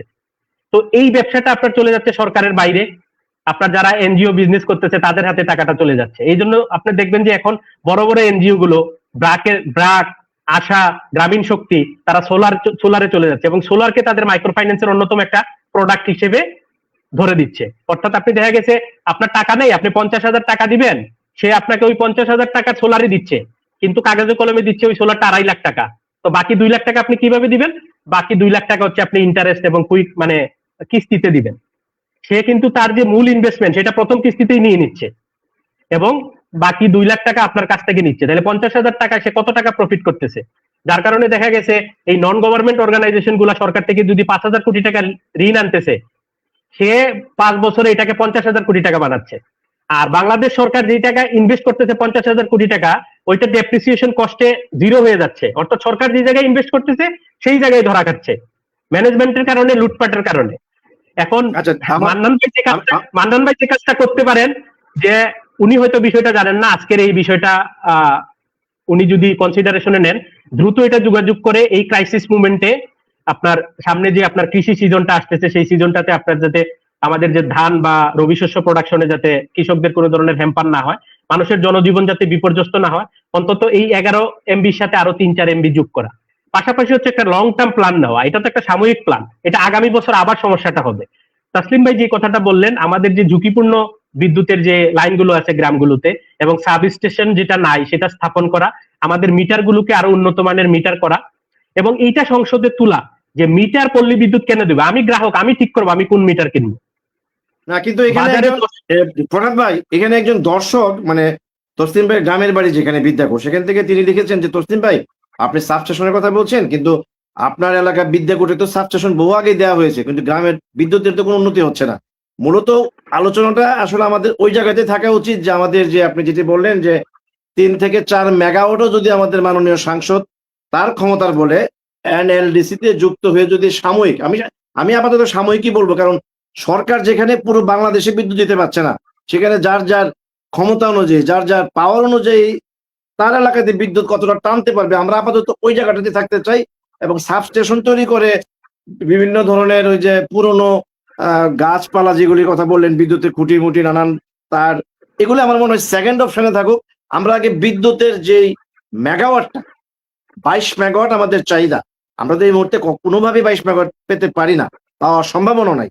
যেটি উনি বলছেন যে আমাকে মারতে পারেন, কাটতে পারেন, কিন্তু আমি তো দিতে পারবো না। তো আমরা যদি আপাতত 3-4 মেগাওয়াট, আমরা 15 মেগাওয়াটও যদি আমরা বিদ্যুৎটা নিয়ে আসতে পারি, তাইলে কিন্তু আমাদের সমস্যাটা কিছুটা হলো সমাধান হবে। এবং সেটা মাননীয় সাংসদদের পক্ষে ছাড়া আমি মনে করি এনাদার আর কোনো দেয়ার ইজ নো অপশন। এই জায়গাতে আপনি মাননীয় সাংসদকে যে আহ্বানটা জানিয়েছেন, যে তিনি যদি অন্তত সংশ্লিষ্ট দপ্তর, যদি আমি তো জানি না, আমাকে এই ভদ্রলোক রাজশাহী থেকে বলাতে যে NLDC যেই মানে বিভাগটা, সেখানে গিয়ে এই 4 মেগাওয়াট বিদ্যুৎ বাড়ানোর আসলে মাননীয় সাংসদের সেই সুযোগটা আছে কিনা, আপনি এই জায়গাটাই বলে যদি বক্তব্যটা শেষ করেন। দাদা, আমি আছে কিনা? সুযোগ হয়তো অবশ্যই আছে, কিন্তু আমি আপনাকে বারবার যে এই জায়গাটাতে, যুক্তির জায়গাটাতে বলতেছি, আপনি বিদ্যুৎ উৎপাদন হওয়ার পরে এটা কিন্তু বার্ন করে ফেলতে হয়, লাইনে দিতে। বিদ্যুৎ কিন্তু জমিয়ে রাখা যায় না। আপনি অফ সিজনে বিদ্যুৎ উৎপাদন করে বিদ্যুৎ স্টোরেজ করে রাখে আপনি পিক সিজনে দিবেন, বিদ্যুৎ কিন্তু এইভাবে হয় না। মানে চলমান বিদ্যুৎ এইভাবে হয় না। আপনার উৎপাদন তখন উৎপাদন কমিয়ে দেয়। আমাদের ঘাটতি আছে, আমাদের ক্যাপাসিটিটা ওই লেভেল পর্যন্ত নাই। আমাদের যে 22,000 বা 23,000 মেগাওয়াট আসলে আমাদের নাই, আমাদের 18,000 16,000 পর্যন্তই আছে। এখন শীত সিজনে কেন কম লাগে? আসলে শীত সিজনে আমাদের ব্যবহার কমে যায়, আমাদের 16,000, 17,000, 18,000 হয়ে যায়, কিন্তু গরম সিজনে 4 মাসে সেটা 22,000, 23,000, 24,000 চলে। এখন এই জায়গাতে মাননীয় সংসদ হয়তো ওই ভূমিকাটা রাখতে পারতেন। আমাদের এখানে যদি কোনো শিল্প কারখানা থাকতো, যেমন বাজার একটা বড় ইম্পর্টেন্ট জায়গা, আপনি যে এরিয়াটাতে আছেন ওইখানে হাসপাতালগুলো আছে, রাতের বেলা হাসপাতালগুলোতে ওটি চলে, ছোটখাটো কিছু লাইট ইন্ডাস্ট্রি আছে, সেই ইন্ডাস্ট্রিগুলো চলে। এইটা কনসিডারেশনে নিয়েই কিন্তু আসলে বাজার দেওয়া হয়েছে। বাজারে থানা আছে, ইউনো অফিস আছে, ব্যাংক গুলো আছে, মূল জায়গাটা কিন্তু এই জায়গায়। এখন মাননীয় সংসদ আমাদের কৃষি নির্ভর যে নবীনগর উপজেলা, কৃষকদের বিষয়টা মাথায় রেখে উনি এনএলডিসি তে গিয়ে যোগাযোগ করতে পারেন, যেহেতু এটা হেভিলি ইন্ডাস্ট্রিয়াল এরিয়া না, কিন্তু হেভিলি এগ্রিকালচার এরিয়া। আমাদের কৃষকদের কৃষিকাজে যাতে কোনো ধরনের হ্যাম্পার না হয়, আমাদের এটলিস্ট 11 থেকে যদি 13 বা 14 দেওয়া যায়, অর্থাৎ আমাদের এখন অপটিমাম লেভেলে যেই লোডশেডিং হচ্ছে 8 ঘন্টা বা 7 ঘন্টা বা 10 ঘন্টা, সেটা কমিয়ে যাতে 4 থেকে 5 ঘন্টা নিয়ে আসা যায়। যেমন আমি যেখানে আছি এখানেও কিন্তু আপনার দৈনিক গড়ে 3 থেকে 4 ঘন্টা লোডশেডিং হচ্ছে, এবং সেই লোডশেডিংটা এমন টাইমে দেওয়া হচ্ছে সেটা আসলে সহনীয় পর্যায়ে, অসহনীয় পর্যায়ে হয়নি। 1 ঘন্টা দিচ্ছে, আবার 4 ঘন্টা বিদ্যুৎ দিচ্ছে, 1 ঘন্টা লোডশেডিং দিচ্ছে, এরকম। তো নবীনগরে যদি অন্তত অ্যাটলিস্ট এই কাজটা করা যায় যে রাতের বেলাটা বিদ্যুৎ দেয়া, আপনার আমাদের যে ইরিগেশনে পানির পাম্পগুলো যাতে চলে, রাতে যেহেতু আপনার এই এরিয়াতে আপনার হসপিটাল গুলোতে ওটি হয়, ওটিতে কিন্তু আপনার বিদ্যুৎ ছাড়া আসলে ওটি কোনোভাবেই করা সম্ভব না, সেটা করা। দিনের বেলা অ্যাটলিস্ট ব্যাংকিং আওয়ারটা যাতে আপনার স্কুল কলেজের আওয়ারটাতে যাতে নবীনগরে থাকে, এই বিষয়গুলো যদি মাথায় রেখে উনি যদি রিকোয়েস্ট বা একটা ডিও দেন বা সংসদে যদি এই বিষয়টা উত্থাপন করেন, আর পাশাপাশি হচ্ছে কোনো টেকনিক্যাল প্রবলেম যদি নবীনগরে থাকে সেইটাও কিন্তু আসলে সর্ট আউট করা দরকার আছে। কোনো টেকনিক্যাল প্রবলেমের কারণে যদি আসলে বিদ্যুৎ ডিসরাপশন হয়, সেটা যাতে সর্ট আউট হয় এবং সেটা যাতে সলভ হয়, সেই বিষয়টা আসলে মাননীয় সংসদের মাথায় রাখা দরকার। কারণ একটা বিশাল উপজেলা। একদম এবং আরেকটা বিষয় আমি একটু যুক্ত করতে চাই ভরত ভাই। একদম আমি মনে করি আপনি মাননীয় সাংসদের কাছে যে আহ্বানটা জানিয়েছেন, যে অনুরোধটা করেছেন যে এই বিষয়ে তিনি কথা বলবেন, প্রয়োজনে পার্লামেন্টে একটা কি বলে নোটিশ দিবেন, যে নোটিশের আলোকে আমাদের বিদ্যুতের যে সরবরাহটা অন্তত 4-5 মেগাওয়াটও যদি আমরা বাড়াতে পারি, তাহলে আমরা মাননীয় সাংসদের কাছে অবশ্যই কৃতজ্ঞ থাকবো। কলিল, আসছি আমি তোমার কাছে। তার আগে আমি আপনার কাছে একটি কথা বলতে চাই যে একটা জবাবদিহিতার বিষয় যেটি আমাদের মাননীয় দুঃখিত আমাদের তসলিম ভাই, অ্যাডভোকেট তসলিম ভাই যেটি বললেন যে জবাবদিহিতা নেই কেন। এই যে ধরেন বিদ্যুতের এই বিষয়টি নিয়ে, এত গুরুত্বপূর্ণ একটি বিষয় নিয়ে আমরা কথা বলছি আজকে টকশোতে, এটা অনেকদিন যাবত আমার উপরে চাপ ছিল যে দাদা আপনি এত টকশো করেন কেন, বিদ্যুৎ নিয়ে পড়েন না। আমার নানান সমস্যায় আমি ব্যস্ত থাকি, যে কারণে করতে পারি না এতদিন। যে জবাবদিহিতায় আনা আর কি, যেমন ধরেন আজকে উনি একটা দোহাই দিলেন, ওনার ঊর্ধ্বতন কর্তৃপক্ষের অনুমতি ছাড়া তিনি আসতে পারবেন না। আমরা মাননীয় ইউনো মহোদয়কে প্রশ্ন করলাম, ওনাকে রিকোয়েস্ট করলাম, তিনিও একই কথা বললেন যে এগুলিতে আসতে গেলে মানে উপর মহলের একটা নির্দেশনা লাগে। তাইলে এই জবাবদিহিতাটা আমরা আসলে তাদের কাছ থেকে কি আমরা পাবো না? ধরেন এখানে ল অ্যান্ড অর্ডার সিচুয়েশন খুবই বাজে অবস্থায় যাচ্ছে পশ্চিমাঞ্চলে। এখানে আমরা যদি একটা প্রতি মাসে যদি অন্তত ইউনো এবং ওসি যদি দাঁড়িয়ে একটা জবাবদিহিতায় আমাদের মাঝে কথা বলতেন যে এই সমস্যার কারণে আমরা নবীনগরের পশ্চিমাঞ্চলের ল অ্যান্ড অর্ডার সিচুয়েশনটা কন্ট্রোল করতে পারছি না, আপনারা আমাদেরকে এইভাবে সহযোগিতা করেন। মাননীয় সাংসদ যদি ওখানে চিফ গেস্ট হিসেবে থাকতেন, আমরা বিভিন্ন প্রশ্ন করতাম, তার কাছ থেকে কিছু জবাবদিহিতা আদায় করে নিতে পারতাম। এই কালচারটা কেন আমরা গোল করতে পারছি না? এই ব্যাপারে আপনি 1 মিনিটে বলবেন কিনা যে প্রত্যেকটা ডিপার্টমেন্টের যাদের লিকেজ গুলো আছে, সেই লিকেজ গুলি গণমাধ্যম সহ সাধারণ মানুষ সহ আপনি আমি ব্যবসায়ী সবার কাছে কেন তারা তুলে ধরছেন না? শুধু অফিসে বসে ঘন্টার পর ঘন্টায় সময় কাটাচ্ছেন, আড্ডা দিচ্ছেন, কিন্তু সমস্যাগুলোর সমাধানে তারা মানুষের কাছ থেকে যেমন কোনো চাহিদা নিচ্ছেন না, আমাদের মতো গণমাধ্যম কর্মীদের কাছ থেকে তারা কোনো ধরনের মানে অপিনিয়ন নিতে চাচ্ছেন না। তারা মনে করছেন যে চলছে তো চলছে, চলছে গাড়ি যাত্রা বাড়ি, একটা কথা আছে না? আমাদের মাননীয় সাংসদও আসছেন যাচ্ছেন, কিন্তু সবাইকে নিয়ে বসে এই ব্যাপারে যে কিছু একটা কনস্ট্রাকটিভ একটা ইস্যু তৈরি করে জনগণকে সত্যিকারের সেবাটা দেবে, এই বিষয়ে জবাবদিহিতা আদায়ের ব্যাপারে কোনো টিপস আপনার আছে কিনা? যে হ্যাঁ দাদা, আসলে আমার মনে হয় প্রতি মাসে 2 মাসে এদেরকে জনগণের কাছে জবাবদিহি করতে হবে। This is the democracy, this is call গণতন্ত্র। এই ব্যাপারে কিছু বলবেন কিনা? দাদা, এই ব্যাপারে আমার বক্তব্যটা সুস্পষ্ট। এটা একাডেমিক ডিসকাশনে আমি অনেক জায়গায় এটা নিয়ে লিখছি। প্রত্যেকটা জায়গায় আপনি জানেন যে এইসব গুরুত্বপূর্ণ জায়গায় একজন পিআরও থাকে বা ফোকাল পার্সন থাকে, তার কাজ হচ্ছে রিপ্রেজেন্ট করা। আমাদের প্রধানমন্ত্রী, রাষ্ট্রপতি সবারই পিআরও থাকে, ইউনো মহোদয়ের একজন পিআরও থাকার কথা। আমাদের এই গুরুত্বপূর্ণ যে সেবা প্রদানকারী যে প্রতিষ্ঠানগুলো, তাদের একজন ফোকাল পার্সন থাকার কথা, যে বিভিন্ন মানুষের ইস্যু রেজ হইলে যিনি এই বক্তব্যগুলো সামনে নিয়ে আসবেন। আমাদের এই আহ, মানে এলডিসি ভুক্ত যে লিস্ট ডেভেলপমেন্ট যে কান্ট্রিগুলো, সেই কান্ট্রিগুলোতে এই প্র্যাকটিসটা খুবই কম। দেখা গেছে যার যে কাজ না সেই কাজটা করেন, যে সারাদিন ইউনো মহোদয় দেখবেন পিআরওর কাজটা করে, কিন্তু পিআরওর কাজ কিন্তু ইউনোর কাজ না। উনি দেখবেন ওনার অফিসে সবাইকে সাক্ষাৎকার দিয়ে যাচ্ছেন সকাল থেকে সেই রাত অবধি, এটা আসলে ইউনো মহোদয়ের কাজ না। ওনার একটা নির্দিষ্ট ডিপার্টমেন্ট থাকবে, একটা টেবিল থাকবে, একটা ডেস্ক থাকবে, পিআরওর খুব বেশি দরকার হলে ইউনো মহোদয় আসবেন। তো এই কালচারটা আমরা কিন্তু উঠিয়ে দিয়েছি। আপনি যেটা বললেন যে বিদ্যুৎ অফিসে ডিজিএম কেন কথা বলবো, এখানে তো একজন ডেজিগনেটেড পার্সন থাকবে, টেকনিক্যাল বিষয় হলে ওটা উনি রেফার করে দিবেন, কিন্তু অ্যাটলিস্ট এখানে এসে কথা বলার মতো একজন ফোকাল পয়েন্ট থাকবেন যিনি কথা বলবেন। এই জন্যই তো আপনার কমিউনিকেশনস এর লোকদেরকে সারা দুনিয়াতে এত মূল্যায়ন করে। জার্নালিজম যে কমিউনিকেশনের একটা গুরুত্বপূর্ণ অংশ, এবং যারা পিআর ম্যানেজ করে তারা যে পৃথিবীতে কত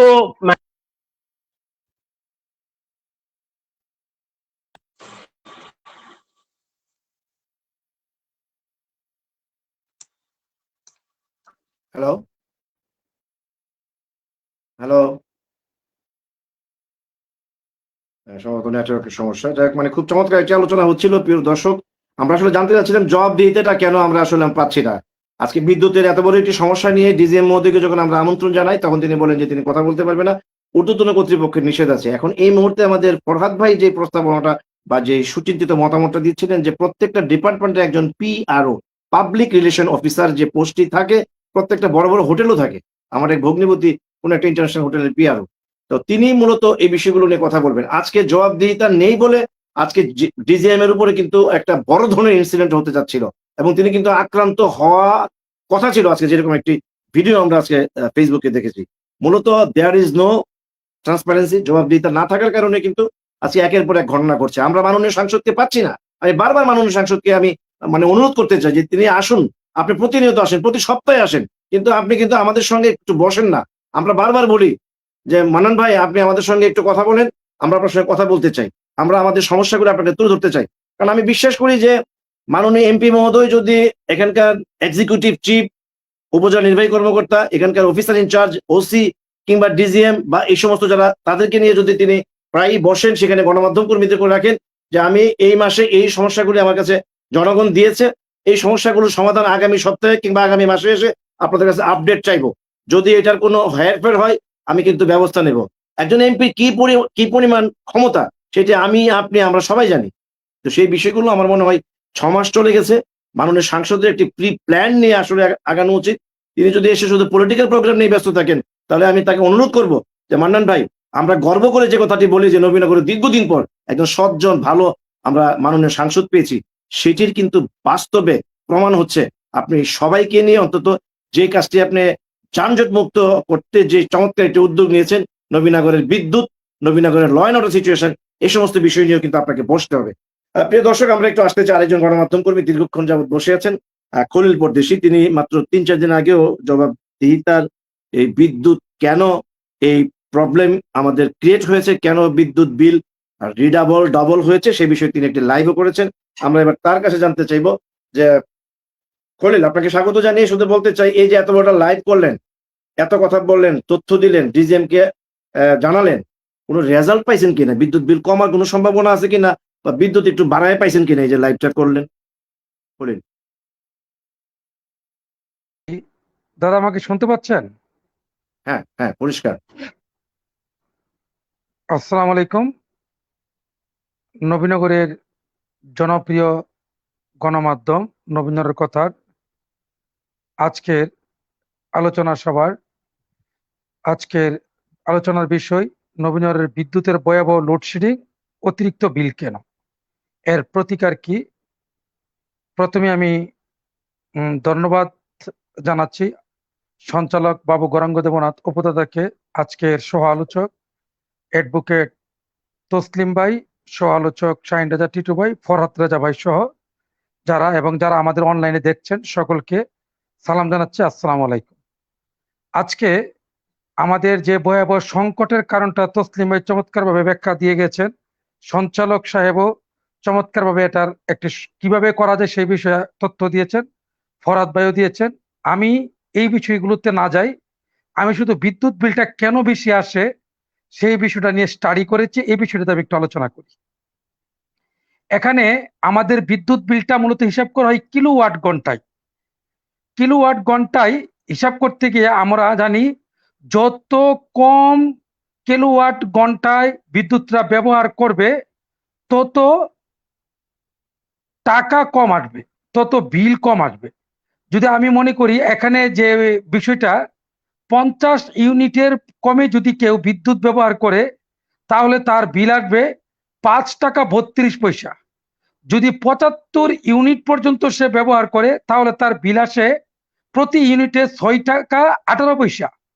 যদি তার 76 ইউনিট থেকে 200 ইউনিট পর্যন্ত ব্যবহার করে তাহলে তার বিল আসবে 8 টাকা 50 পয়সা। আর যদি 201 থেকে 300 ইউনিট পর্যন্ত ব্যবহার করে তার বিল আসবে 9 টাকা 10 পয়সা। এখন বিদ্যুৎ বিলের ইউনিটের হিসাবটা করা হয় মূলত পি ইন্টু টি ডিভাইডেড 1000, অর্থাৎ পি দিয়ে পাওয়ার বা ওয়াট বোঝায়, টি দিয়ে টাইম বা আওয়ার বোঝায়, আর 1000 দিয়ে ভাগ করে এটার ইউনিটটা বের করে। আমাদের মিটারে যে প্রতি মাসে বিলটা করে ওনারা ইচ্ছে করেই আমাদের বিল যেটা আমরা ব্যবহার করি তার চেয়ে কম লিখে, কোনো মাসে কম লিখে লেখার কারণ হলো আমি যদি 50 ইউনিটের অর্থাৎ 75 ইউনিট থেকে 76 ইউনিট থেকে 200 ইউনিট ব্যবহার করি তাহলে আমার এখান থেকে কম লিখলে পরের মাসে আমার বিলটা যোগ হয়ে আমার 201-এর মধ্যে গিয়ে পড়ে যায়।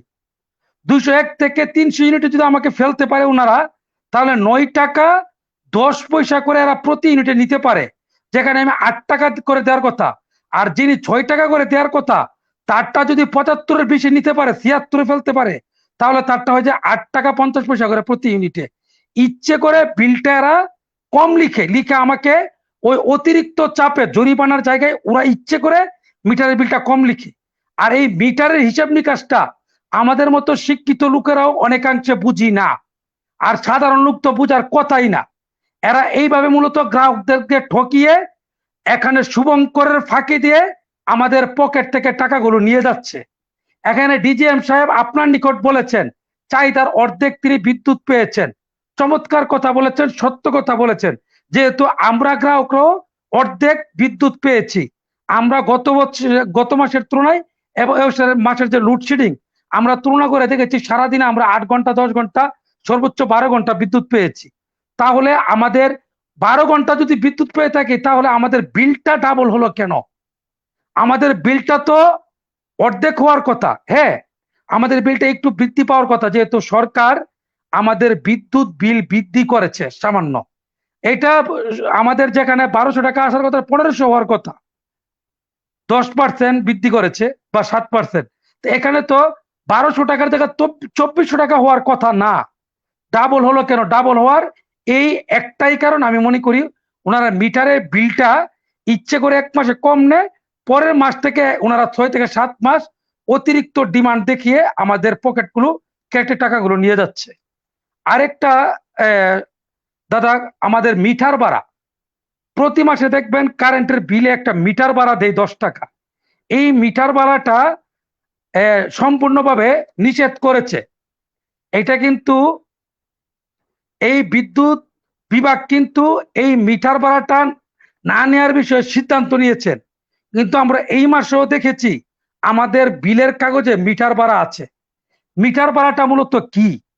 আমরা দেখবেন আমরা যখন ব্রিজে উঠি, সেতুতে উঠি, টুল দেই, আমরা টুল দেই, সরকার নির্ধারিত টাকায় টুল দেয় আমরা। এই টুলটা কিন্তু এক পর্যায়ে গিয়ে শেষ হয়ে যায়, একটা পর্যায়ে গিয়ে টুল আদায়টা শেষ হয় 20 বছর 10 বছর 30 বছর পর।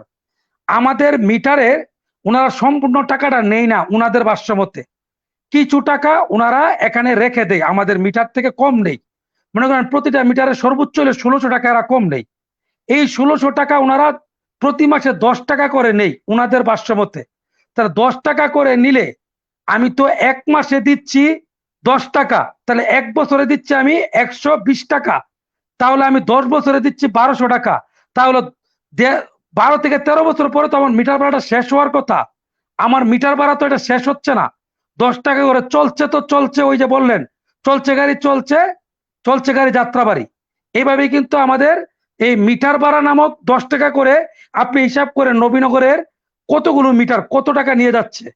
তারপর আমাদের এই মিটার ভাড়াটা কিন্তু দাদা আমি আপনাকে তথ্য দিয়ে রাখি সম্পূর্ণ নিষেধ এখন নেওয়া, কারণ এটা পল্লী বিদ্যুৎ বিভাগ এটা নিষেধ করে দিয়েছেন নেয়ার জন্য। এটা আমি তথ্য নিয়ে বলছি। তারপর দেখবেন একটা ডিমান্ড চার্জ আসে। আমার এই মাসে এসেছে ডিমান্ড চার্জ 126 টাকা।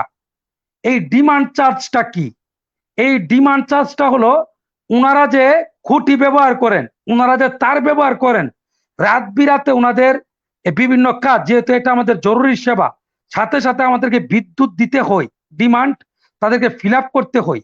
এই ডিমান্ড চার্জ ওনারা নিয়ে যাচ্ছে আপনার 42 টাকা প্রতি ওয়াটে। আপনি বিশ্বাস করবেন না, প্রতি কিলো ওয়াটে ওনারা 42 টাকা নিয়ে যাচ্ছে, যেটা ডাকাতির চেয়েও বেশি, গলা কাটা। এটা পুকুর চুরি না, এটা হলো সাগর চুরির সমান।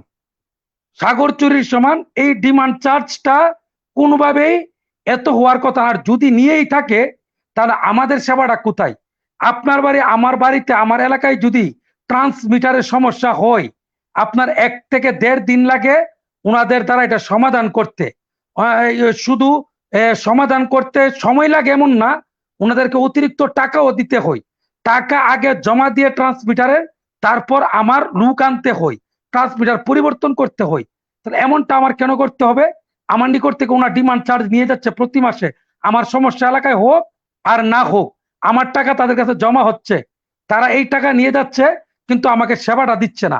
তারপর দেখবেন আপনার ট্রান্সমিটার থেকে 20টা মিটার যাওয়ার কথা, এখানের ডিমান্ড বা এখানের সর্বোচ্চ পাওয়ার হলো তার 20টা মনে করেন মিটার দেওয়ার কথা, ওনারা টাকা পেয়ে 20-এর অধিক মিটার এই ট্রান্সমিটার থেকে দিয়ে দিচ্ছে।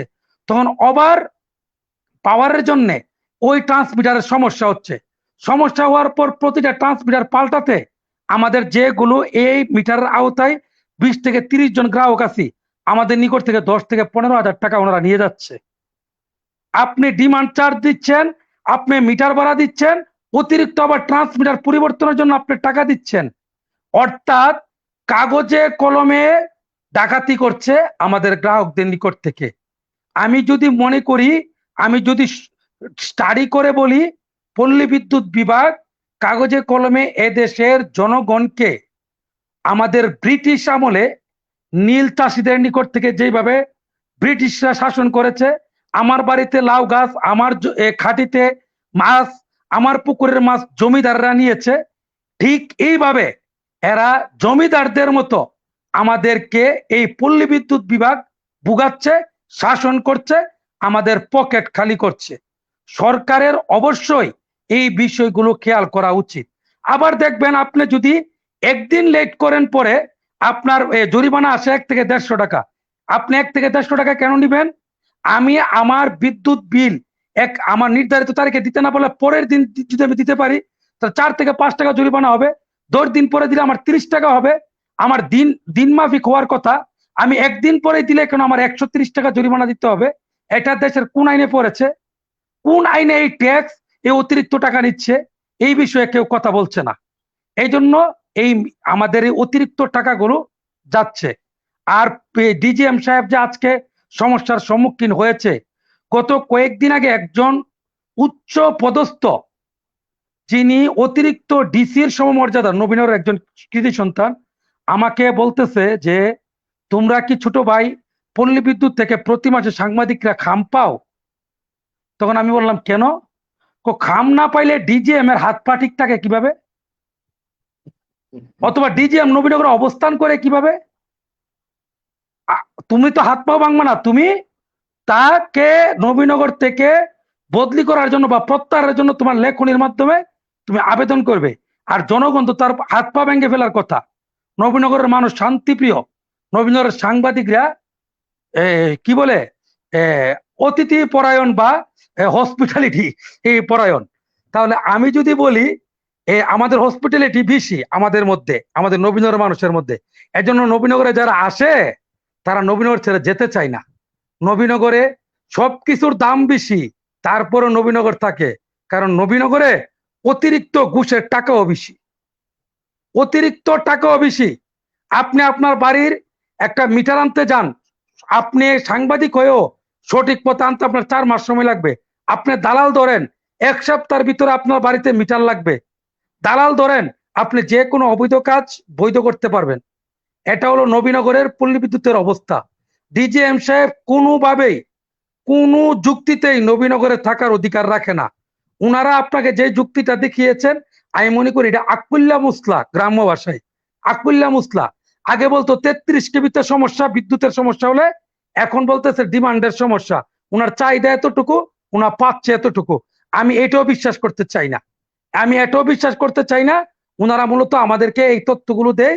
দেখবেন সঠিক তথ্য কোথায় থেকে, চাহিদা কতটুকু, অর্ধেক কথা বলে, অর্ধেক কথা বলে না।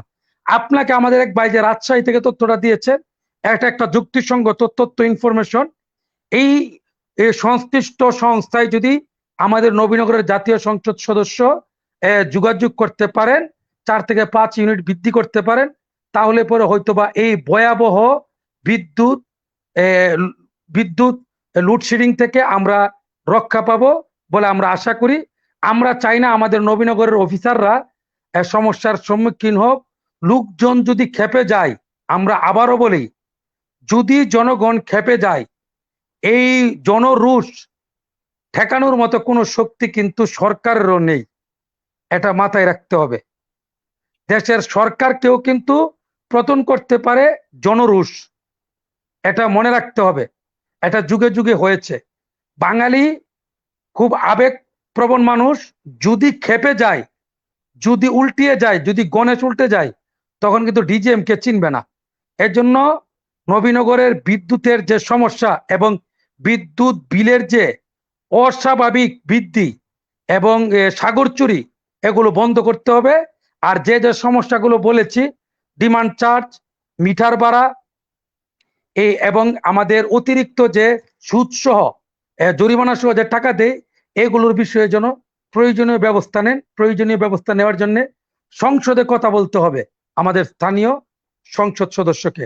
আর স্থানীয় সংসদ সদস্যের আমাদেররা যখন নবীনগরের আইন শৃঙ্খলা নিয়ে কথা বলি, আমরা যখন যানজট নিয়ে কথা বলি, দাদা লোডশেডিং নিয়ে কথা বলি, আমরা আসলে কথা বলা উচিত না।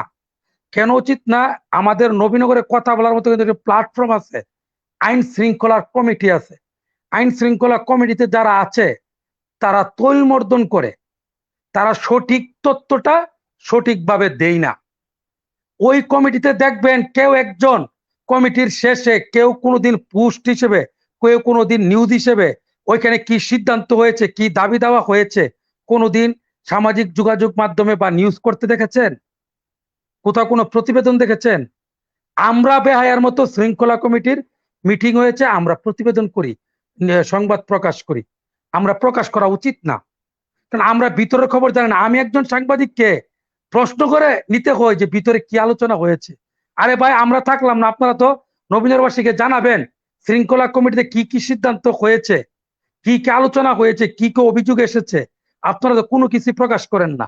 আর দ্বিতীয়ত হলো, আমাদেরকে নিয়ে এমপি মহোদয় চমৎকার ভাবে যে একটা আলোচনা করেছিলেন যানজট নিরসনে, টাকার বিষয়টা হলো বিকল্প রাস্তা করলে, উনি কিন্তু বিকল্প রাস্তাটা করেছেন, হসপিটাল থেকে মাঝিগাড়া ব্রিজ পর্যন্ত কলেজ পাড়া হয়ে, চমৎকার। এই জন্য ওনাকে ধন্যবাদ। আপনি যে একটা প্রস্তাব দিয়েছিলেন ভুইয়া মার্কেট বা লিটন শাহর দোকান থেকে রঞ্জিত শাহর দোকান পর্যন্ত বড় বাজারের রাস্তাটি, এটা করলে কি টাকার প্রয়োজন ছিল? 1 টাকাও খরচের প্রয়োজন ছিল না। অন্ডি রাস্তাটার মাঝখান দিয়ে কয়েকটি ড্রামে সিমেন্ট দিয়ে বিকল্প রাস্তাটা করতে পারতো। তাহলে পরেও আমাদের যে এখানে সালাম রুটের মাথায় গিরিধারের দোকানে এখানে যে যানজটটা, এটা দূর হয়ে যেত। 2টা রাস্তা হয়ে যেত বাজারের ভিতর দিয়ে। বগডরপুট্টি থেকে সকলে চলে যেত লঞ্চঘাট দিয়ে, ওই রাস্তাটা দিয়ে। আর আলমনগর পশ্চিমপাড়ার দিকে যারা এই রুটটা দিয়ে চলে যেত সালাম রুট দিয়ে, অথবা একটা যাওয়ার পথ একটা আসার পথ হইতো, তাহলেও কিন্তু চমৎকার ভাবে একটা গুলচত্বর হয়ে যেত। এটা কিন্তু এমপি মহোদয় করেন নাই। কেন করেন নাই এটা আমরা জানি না। ওকে, ধন্যবাদ ধন্যবাদ দাদা। আমার মোবাইলের চার্জ কম, আমি বিদায় নিচ্ছি। অনেক অনেক ধন্যবাদ। ঠিক আছে, একটু থাকো, আমাদের তসলিম ভাইয়ের শেষ একটা বক্তব্য দিয়ে অনুষ্ঠানটা শেষ করবো। তবে খুব কনস্ট্রাকটিভলি একটি চমৎকার আলোচনা করেছো যে বিদ্যুৎ বিলের যে একটি, মানে আমরা যেটাকে পুকুর চুরি বলি, সেটাকে তুমি বলেছো সাগর চুরি। এবং এটি ব্যাখ্যা দেওয়ার আমারও ইচ্ছে ছিল যে কেন আসলে বিদ্যুৎ বিল, ডিজিএম মহোদয়কে বললে তিনি একটা চমৎকার কথা বলেন, এবং এটি সবাই বলে যে তার কথাটা হচ্ছে আজকে যারা গিয়েছেন সেখানে তাকে অনেকটা আক্রমণ করার উদ্দেশ্যে এবং জবাবদিহিতা নিয়ে আসার জন্য, যে কেন গত মাসে বিদ্যুৎ পেলাম 50% আর বিল হলো 20 না, মানে প্রায় ডাবল 20 টাকার বিল, 40 টাকা, 100 টাকা বিল, 200 টাকা। কিন্তু তিনি একটা কথাই বললেন যে ভাই আপনি মিটারটা মিলাই দেখেন তো, মিটারে আপনার ঠিক আছে কিনা, আপনার রিডারের সাথে আপনার বিদ্যুৎ বিলের। এবং সেম কথাটা উনি আমাকেও বলেছেন। জসিম ভাই, আমি যখন বললাম যে আমার তো গত মাসে বিল আসছে 1100 টাকা, এই মাসে বিল দিলেন আপনি 2806 টাকা, মানে প্রায় 3 গুণ। 3 11 33 আপনি দিচ্ছেন আমার 2806, এটা কিভাবে? উনি বলেন যে গৌরাঙ্গদা আমি আপনাকে একটু রিকোয়েস্ট করবো, আপনি মিটারটা একটু চেক করেন তো যে আপনার মিটার রিডারের সঙ্গে বর্তমান রিডার কত। আমি বললাম যে আমার বর্তমান রিডার হচ্ছে 9885। আপনি দেখেন তো। আমি বললাম যে আমি এগুলি বুঝি না। তো আমার সাথে যেহেতু ওনার একটা ব্যক্তিগত সম্পর্ক আছে, তিনি আমাকে বললেন যে আমি আপনাকে লুক পাঠাচ্ছি। উনি তাৎক্ষণিক একটা লুক পাঠালেন। লোকটা এসে আমার বিদ্যুৎ বিলটা হাতে নিয়ে বলল যে এই জায়গায় আপনি চাপ দেন। আমি মিটারে গিয়ে চাপ দিলাম, একটা ডেট আসলো 26 তারিখ, আজকে 28 তারিখ, তো গত পরশুদিন। তারপরে বলল যে 2টা চাপ দেন। আমি 2টা চাপ দিলাম, তারপরে বিদ্যুতের রিডারটা আসলো। কত রিডিংটা কত? আমি দেখলাম যে 9922 বোধ হয়, 22 না 23 দেখছিলাম। তার মানে আমার বর্তমান মিটার এখানে লেখা আছে 9885, আর বর্তমান রিডিং দেখলাম 9922, মানে আরো বেশি, প্রায় 27-30 কিলোমিটার রিডিং বেশি হয়ে গেছে। তো বললো যে দাদা আপনার তো ঠিকই আছে, অর্থাৎ যে 4-5 দিন আগে আপনি বিলটা করছে, এই 5 দিনে আপনার আরো 30-35 কিলো রিডিং বেড়ে গেছে। অর্থাৎ বিদ্যুৎ বিলের সঙ্গে রিডিং এর একদম হুবহু মিল আছে, যেটা কিছুক্ষণ আগে আমাদের খুব সুন্দর করে ব্যাখ্যা দিচ্ছিল আমাদের খলিল, যে প্রতি মাসে তারা বিদ্যুৎ বিল ধরেন আপনি রিডিং অনুযায়ী আমার আসছে হয়তো 300, কিন্তু তারা দিচ্ছে 280 বা 270। ওই যে 30, 20, 25 কম করে দিচ্ছে প্রতি মাসে মাসে। এটা বাড়তে বাড়তে বাড়তে বাড়তে এক পর্যায়ে আইসা জুন মাসে তাদের চাহিদা থাকে প্রচুর, সারা বছর তাদের লাভ লোকসানগুলি জুন মাসে নাকি বাড়ে। ওই রাজশাহী ভাই যেটা বললো যে জুন মাসে তখন তারা ডাবল বিলটা করে দেয়, কিন্তু মিটার রিডিং এর সঙ্গে কিন্তু ঠিকই মিল থাকে। অর্থাৎ আইনগত ভাবে তাদের ধরার কোনো সুযোগ থাকে না, কারণ তারা বলছে আমরা তো মিটার রিডিং এর সঙ্গে আপনার বিলের কোনো তফাৎ নেই। এবং সেই ব্যাখ্যাটাই খলিল খুব চমৎকার ভাবে দিয়েছিল।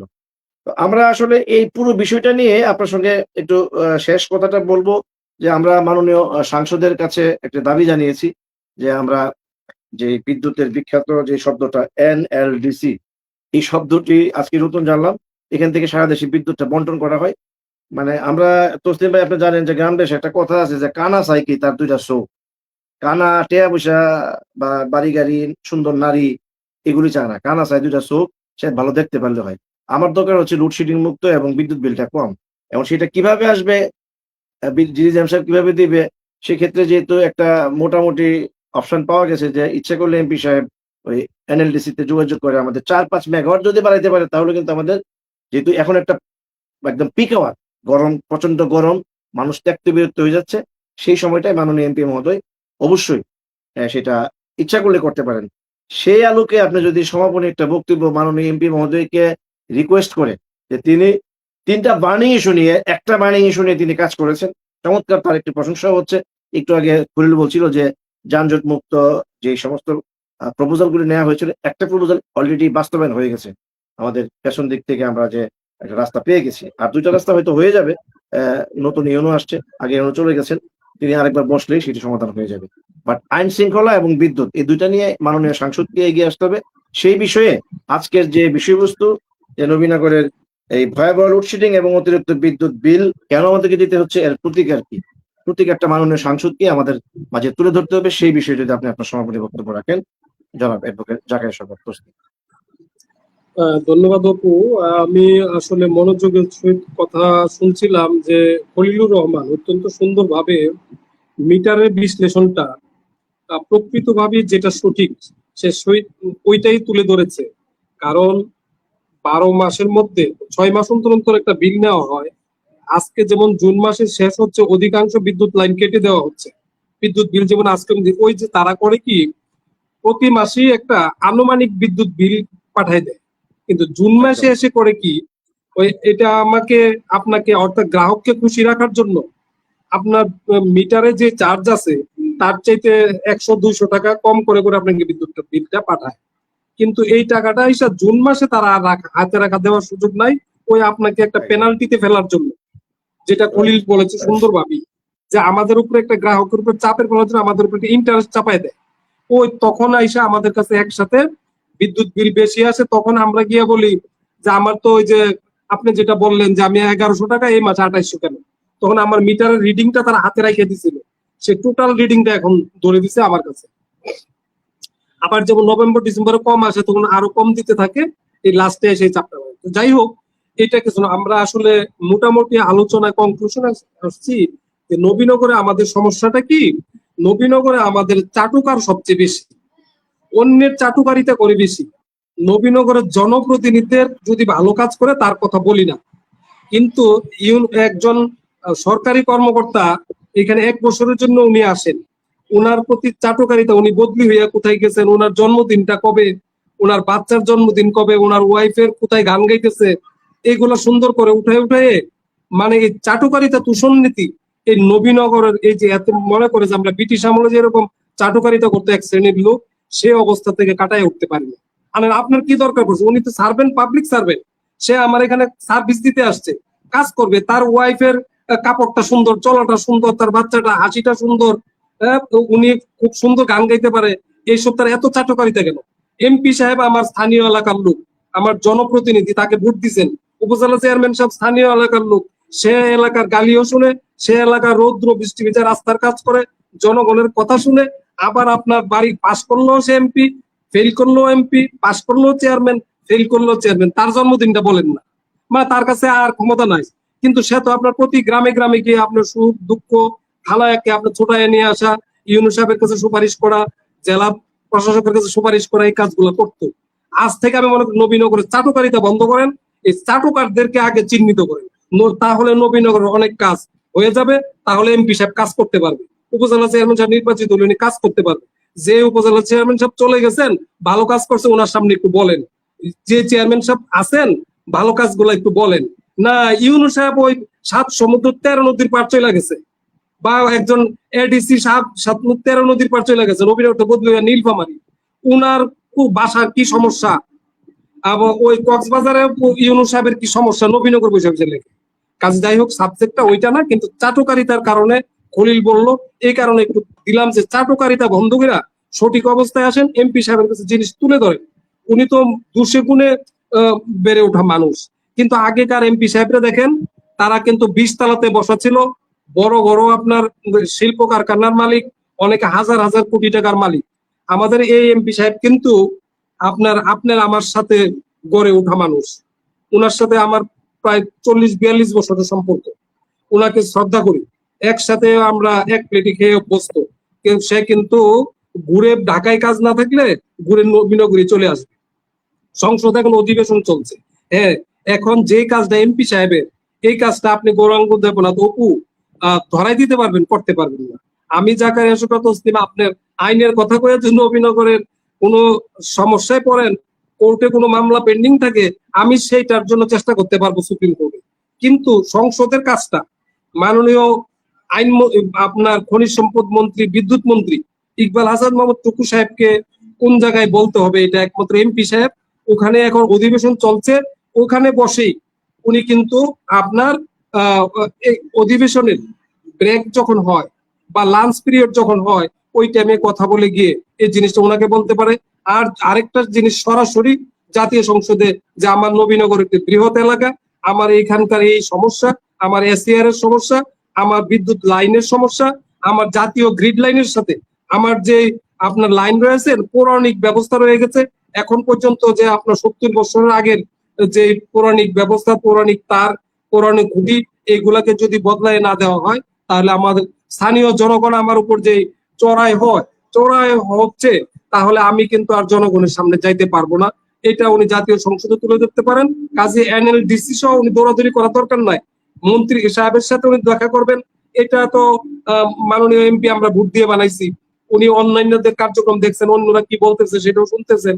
তবে যাই হোক, উনি যদি ব্রাহ্মণবাড়িয়ার মধ্যে যতটুকু দেখি, উনি একটু কথা বেশি বলতেছেন।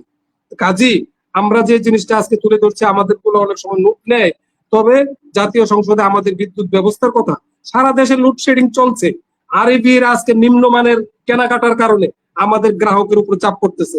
আপনি নিম্নমানের জিনিস নিয়ে আসেন, আর এই জিনিস আপনার কাজে লাগাইতে পারেন না, আজকে আবার ক্রয় কমিটির কাছে পাঠান, যাচাই বাছাই না করে কিনেন, এইটার দায় বাড়াইসা মিটার চার্জ আমাদের উপরে পড়ে, আমাদের উপরে অতিরিক্ত বিদ্যুৎ বিল পড়ে। কাজে আরএবির প্রশাসনকেও জবাবদিহিতার মধ্যে আনতে হলে এখানে একজন জাতীয় সংসদের সঠিক এবং শক্তিমান একজন এমপি যে আরইবির সঠিক কার্যক্রম হচ্ছে কিনা জাতীয় সংসদে কথা তুলে ধরতে হবে। আমি মনে করি আমাদের এই আলোচনাটা যদি জাতীয়ভাবে কেউ শুনে থাকেন, তাহলে এই আরইবির অনিয়ম, দুর্যোগ, আরইবির দুর্নীতি, অনিয়ম, কেনাকাটা সকল কিছু নিয়ে যদি কথা বলে, তাহলে আমরা জাতীয় গ্রিডে বিদ্যুৎ বেশি পাবো, তাহলে আমরা জাতীয় গ্রিডের এবং বিদ্যুৎ ব্যবস্থার বিদ্যুতের অনিয়ম এবং বিদ্যুতের মিটার চার্জ কমে আসবে। যদি উপরের আপনার সর্বাঙ্গে ব্যথা, ওষুধ দিবে কোথা? যদি আপনার যে জায়গায় বসে রয়েছেন, যারা কেনাকাটা করতেছে, যারা সবকিছু আপনার দেখেন, ওইখান থেকে পুরানো জিনিসটা লুকায়া নিয়ে এসে এক ধরনের কিছু লোক আপনারা এসে আবার প্রতিস্থাপন করে, এটা তারা আবার খুলে রাখে।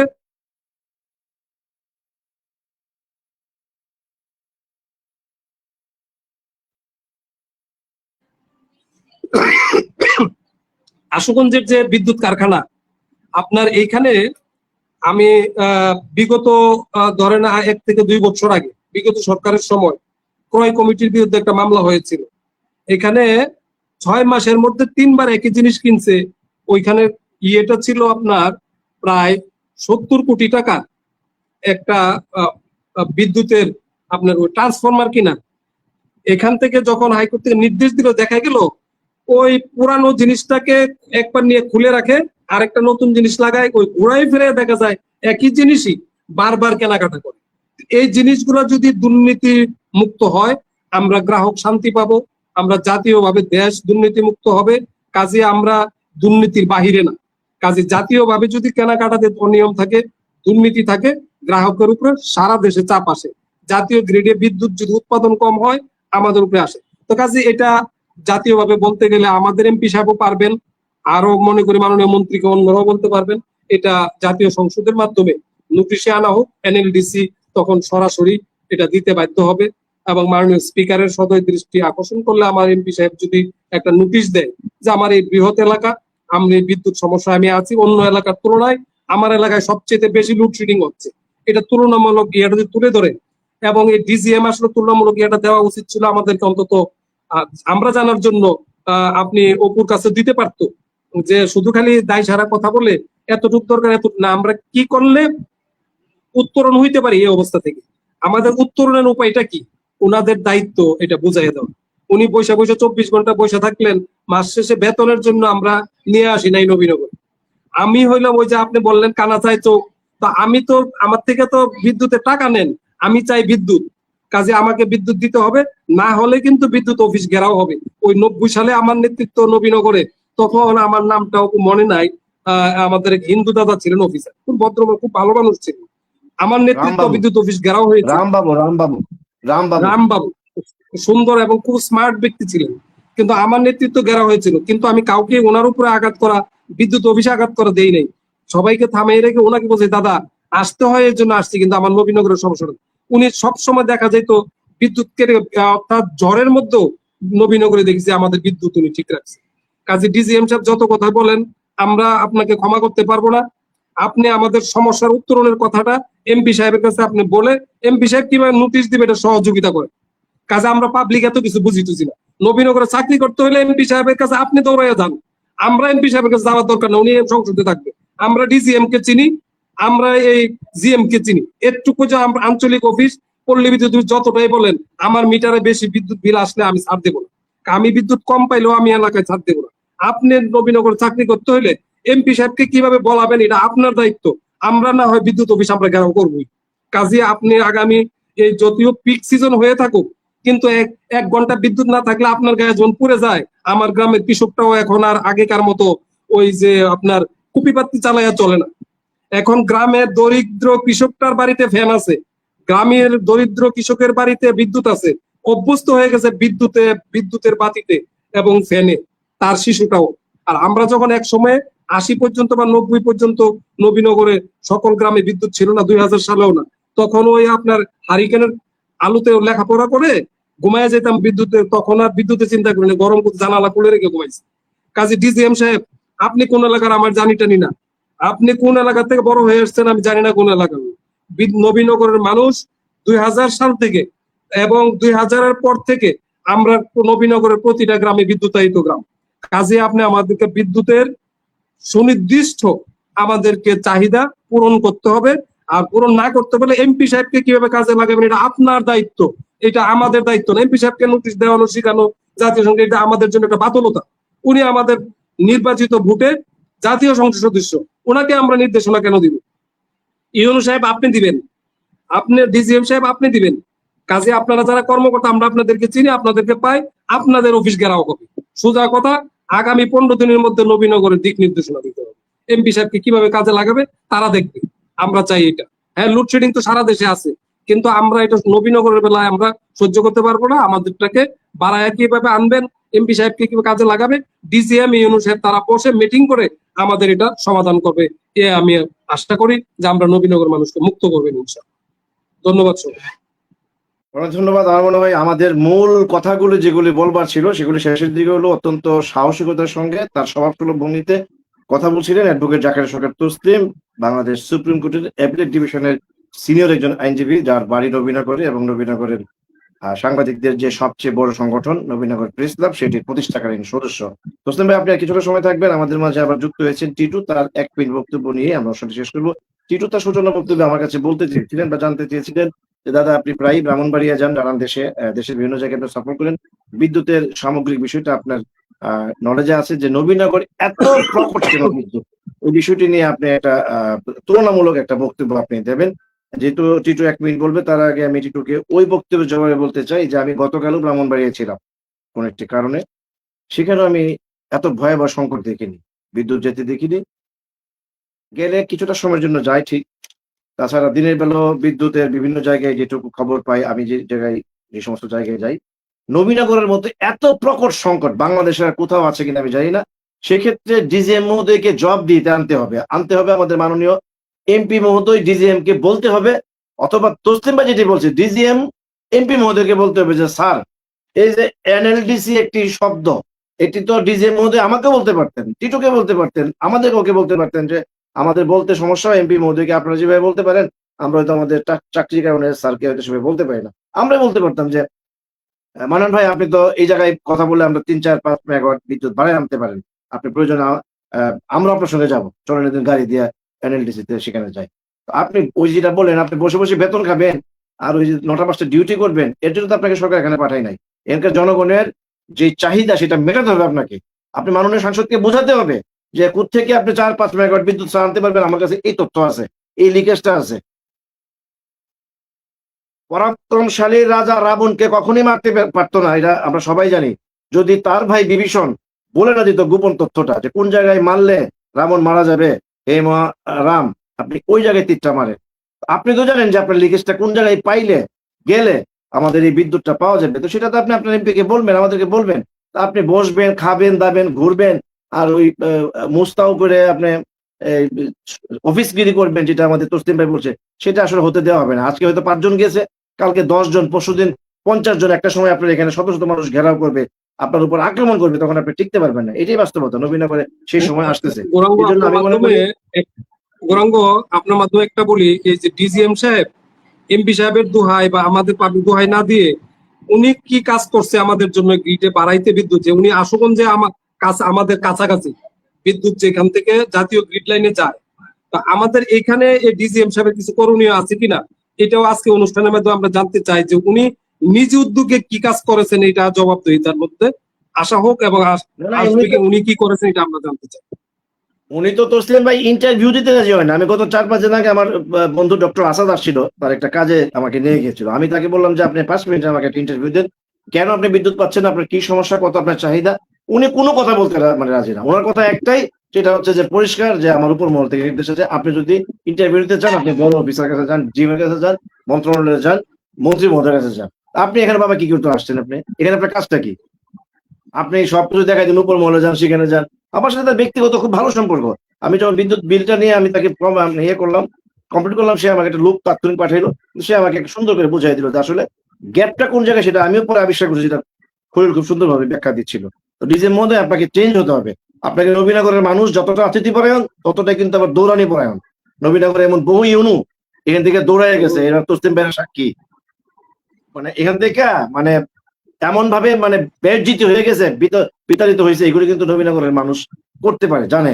কিন্তু অনেক ভদ্র মানুষ আমাদের এখানে এত বড় একটা ঘটনা নিয়ে মাননীয় সাংসদের দিকে তাকায় থাকে যে নবীনগরে দীর্ঘদিন পরে একজন ভালো সাংসদ এসছে, একজন ভদ্র মানুষ আসছে, একটা সজ্জন, অত্যন্ত মানে কি বলে গ্রহণযোগ্য একজন মানুষ, সেখানে তার দিকেও তাকায় থাকে যে আমি যে একটা অকারেন্স ঘটাই বলবো, মানন ভাই তো বলে জিজ্ঞেস করবো যে তোরা আমাদের জায়গাইতে পারতি, আমারই কইতে পারতি, হুট করে তোরা কেন ঘটনাটা ঘটাইনি, সেটাও কিন্তু মানুষ চিন্তা করে। তো আমার মনে হয় সমস্ত কিছু মিলাইয়া আমরা এক মিনিটে একটু সুন্দর করে আমরা টিটু সাহেবের কথা শুনবো যে টিটু সাহেব আপনার এই বিষয়ে কোনো বক্তব্য আছে কিনা, যে কিভাবে বিদ্যুৎটা একটু ডেভেলপ করা যায়, যেটি বলা হয়েছে যে মাননীয় সাংসদ যদি এনএলডিসি তে গিয়ে অন্তত 4-5 মেগাওয়াট বিদ্যুৎ বাড়াই আনতে পারে, এবং সবচেয়ে ভয়াবহ যে বিদ্যুতের বিল নিয়ে যেই চমৎকার একটি বিশ্লেষণ দিয়েছে আমাদের খলিল, তারা যেটি করছে দীর্ঘদিন প্রায় 11টা মাস তারা এই লুকোচুরি খেলে, জুন মাসে এসে যেটা রাজশাহীর ভাই বলেছে যে দাদা এটা হয়তো কেউ বলবে না আপনাকে, কিন্তু আমার বাড়ি নবীনগর, আমি বিদ্যুৎ অফিস চাকরি করি, আপনাকে আমি এটা বললাম যে এরা এইভাবে বিদ্যুৎ বিলটা প্রতি জুনে আইসা ডাবল রিডাবল করে দেয়, কিন্তু কাগজে কলমে ধরতে পারবেন না, কারণ ওই যে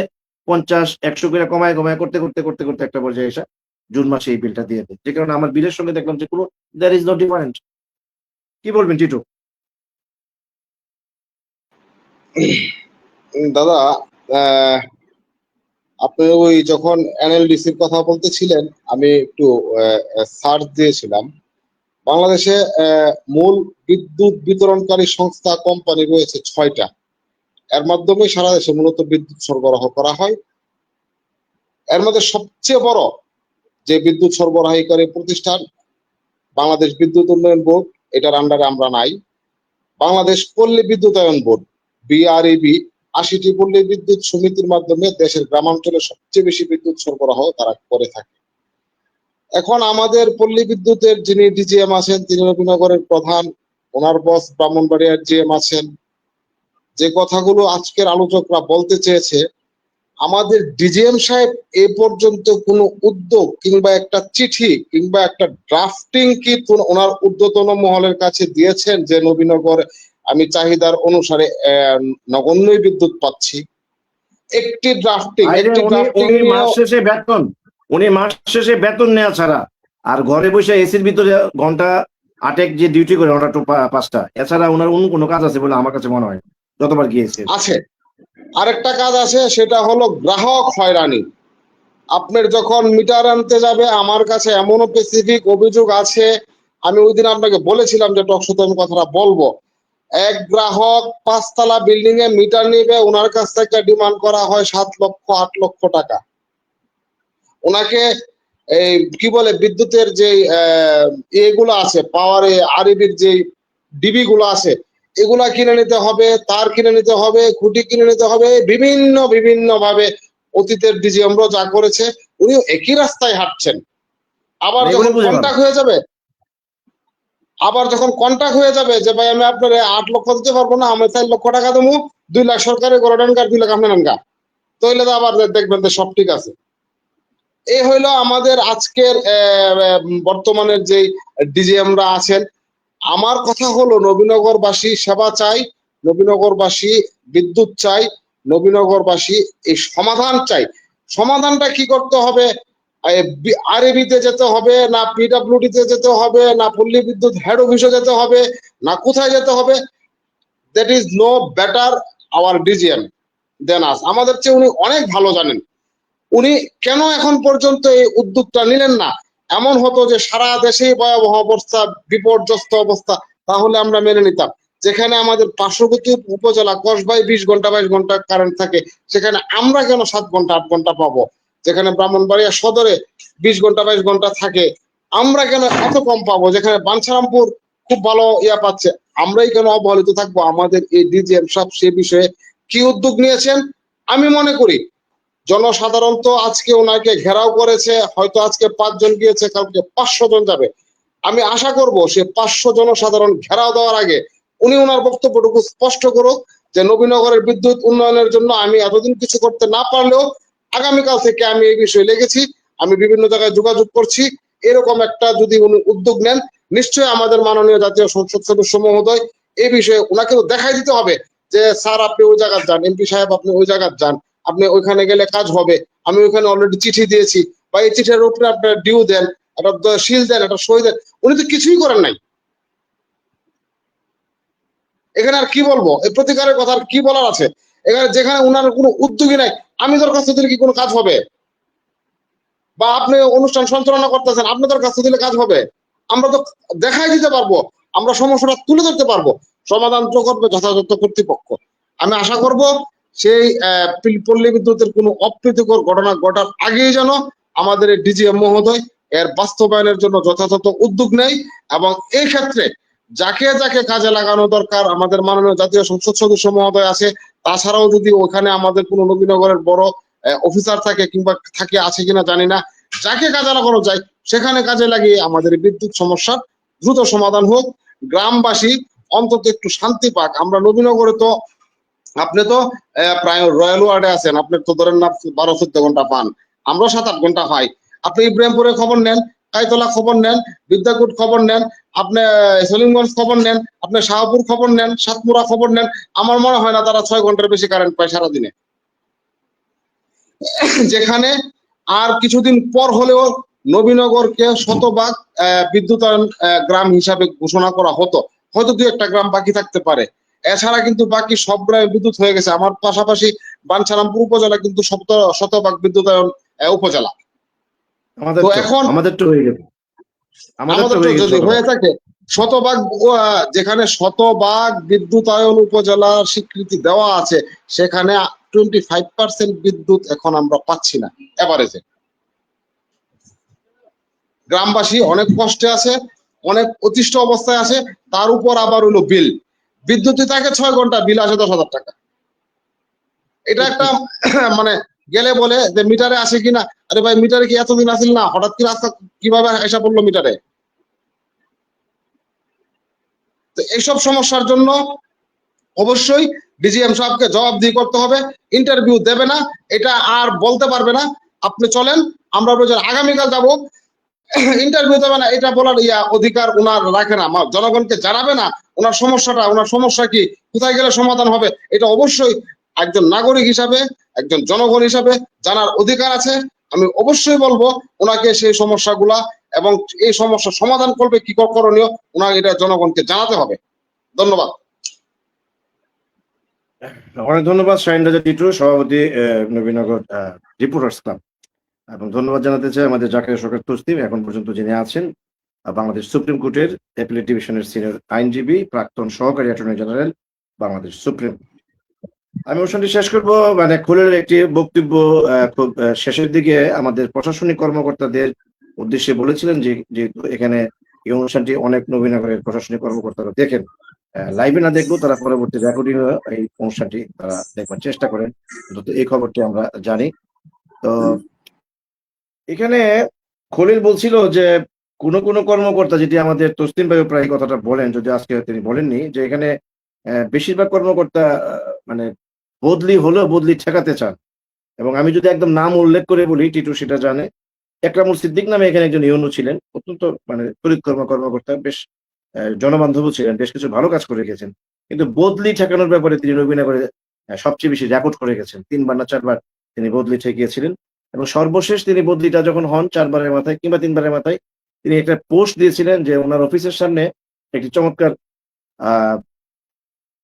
একটি পয়লা বৈশাখ করবার জন্য একটা তিনি সুন্দর একটা অডিটোরিয়ামের মতো খোলা অডিটোরিয়াম তৈরি করেছিলেন, দারুণ কিছু কারুকার্য করে। এবং তিনি বলেছিলেন যে আমি আবারও বদলি হয়ে গেলাম, কিন্তু আমার ইচ্ছে ছিল আগামী মাসে পয়লা বৈশাখ এখানে করে যাওয়ার জন্য এই মঞ্চে। তখন আমি বললাম যে একরাম ভাই, আপনি তো 3বার বদলি ঠেকিয়েছেন, আরেকটা বার বদলিটা ঠেকাতে পারলেই তো আপনি হয়তোবা এটাতে অনুষ্ঠানটা করে যেতে পারতেন। তো যাই হোক, উনি এটাতে মাইন্ড করে পরে আমাকে ব্লক দিয়ে দেন। আমি আসলে ক্রিটিসাইজই করেছিলাম যে একটা মানুষ 4বার বদলি ঠেকাবে কেন, নবীনগরের কি এমন মধু আছে? এই হচ্ছে নবীনগর প্রশাসনিক কর্মকর্তাদের একটি বাস্তব চিত্র, যেটি খলিল বলেছে। আবার এটি ব্যতিক্রম চিত্র যদি রিসেন্টলি আমরা দেখি, বর্তমানে ইউনো মিস্টার রাকিবুল হাসান আগে যিনি ছিলেন, এটা টিটু নিশ্চয়ই জানে, তার নাম মাহমুদুল হাসান, তিনি এখন রাজশাহীর জয়পুরহাটে বদলি হয়েছেন কিছুদিন আগে, মাসখানেক আগে বা 15 দিন আগে। তিনি কিন্তু এখানে এসে মাত্র ইলেকশন করে মানে যাওয়ার জন্য পাগল হয়ে গেলেন, তিনি তদবির করে এখান থেকে বদলি হয়ে গেলেন তার এলাকাতে। এবং তিনি একবার যানজট মুক্ত একটি অনুষ্ঠানে ইউনো বললেন আমাদের এমপি মহোদয়কে উদ্দেশ্য করে যে স্যার, আমি এতগুলি কাজ আমি পারবো না স্যার, এই যে পৌর প্রশাসকের দায়িত্ব স্যার আমাকে দিয়েছেন, আপনি এটা থেকে আমাকে মুক্তি দেন, আমি আমার কাজটি করতে পারি না। 21টা ইউনিয়ন নিয়ে এত বড় উপজেলা, যেখানে পৌর প্রশাসকের দায়িত্ব নেওয়ার জন্য অনেক ইউনিয়নে বেকুল থাকেন, কারণ ওখানে অনেক হালুয়া রুটির ব্যবস্থা থাকে, ওখানে অনেক ধরনের নানান ফান্ড থাকে। সেখানে কিন্তু বিদায়ী ইউনো আপনার মাহমুদুল হাসান, তিনি কিন্তু আবার সেই দায়িত্ব এমপি মোদীকে বলেছেন যে স্যার এখান থেকে আমাকে মুক্তি করে দেন। এর কিছুদিন পর তিনি তদবির করে জানতে পারলাম যে তিনি কিন্তু চলে গেলেন। অর্থাৎ কিছু কিছু ব্যতিক্রম তো আছে। তা আমরা নবীনগরে বর্তমান ডিজিএম কিরকম একজন ব্যতিক্রম ডিজিএম হিসেবে দেখতে চাই, যিনি নবীনগরের এই বিদ্যুৎ ব্যবস্থার যে একটি অনিয়ম, একটি অব্যবস্থাপনা এবং ভয়াবহ সংকটটি রয়েছে, তিনি দ্রুত সময়ের মধ্যে মাননীয় সাংসদকে কাজে লাগিয়ে, এবং সাংসদকেও আমরা বিনয়ের সঙ্গে বলবো যে আপনি শুধু পলিটিক্যাল প্রোগ্রাম নিয়ে আর পার্লামেন্ট নিয়ে যেমন ব্যস্ত থাকবেন, তার চেয়ে বেশি ব্যস্ত থাকতে হবে আপনাকে নবীনগরের জনগুরুত্বপূর্ণ বার্নিং ইস্যু নিয়ে। সেই সমস্ত ইস্যু নিয়ে আপনি সাংবাদিক, আইনজীবী, ব্যবসায়ী, বুদ্ধিজীবী সবাইকে নিয়ে আপনি মাঝে মাঝে বসতে হবে, তাদের ওপিনিয়ন নিয়ে, তাদের 10টা ওপিনিয়ন থেকে 2টা ওপিনিয়ন সিলেকশন করে সেগুলি কাজ করেন। আমি আপনাকে প্রতিনিয়তই বলবার চেষ্টা করি, কারণ আমি আপনাকে পছন্দ করি। আমি মনে করি আপনি একবার কেন, আপনি 2বার, 3বার, 5বার এমপি হন এখানে। নবীনগর যতদিন বেঁচে থাকেন, আপনি যতদিন সবল থাকেন, সুস্থ থাকেন, আপনার মতো মানুষ এমপি হওয়ার দরকার, এমপি থাকা দরকার। কিন্তু আপনি কাজগুলি করতে হবে সবাইকে নিয়ে।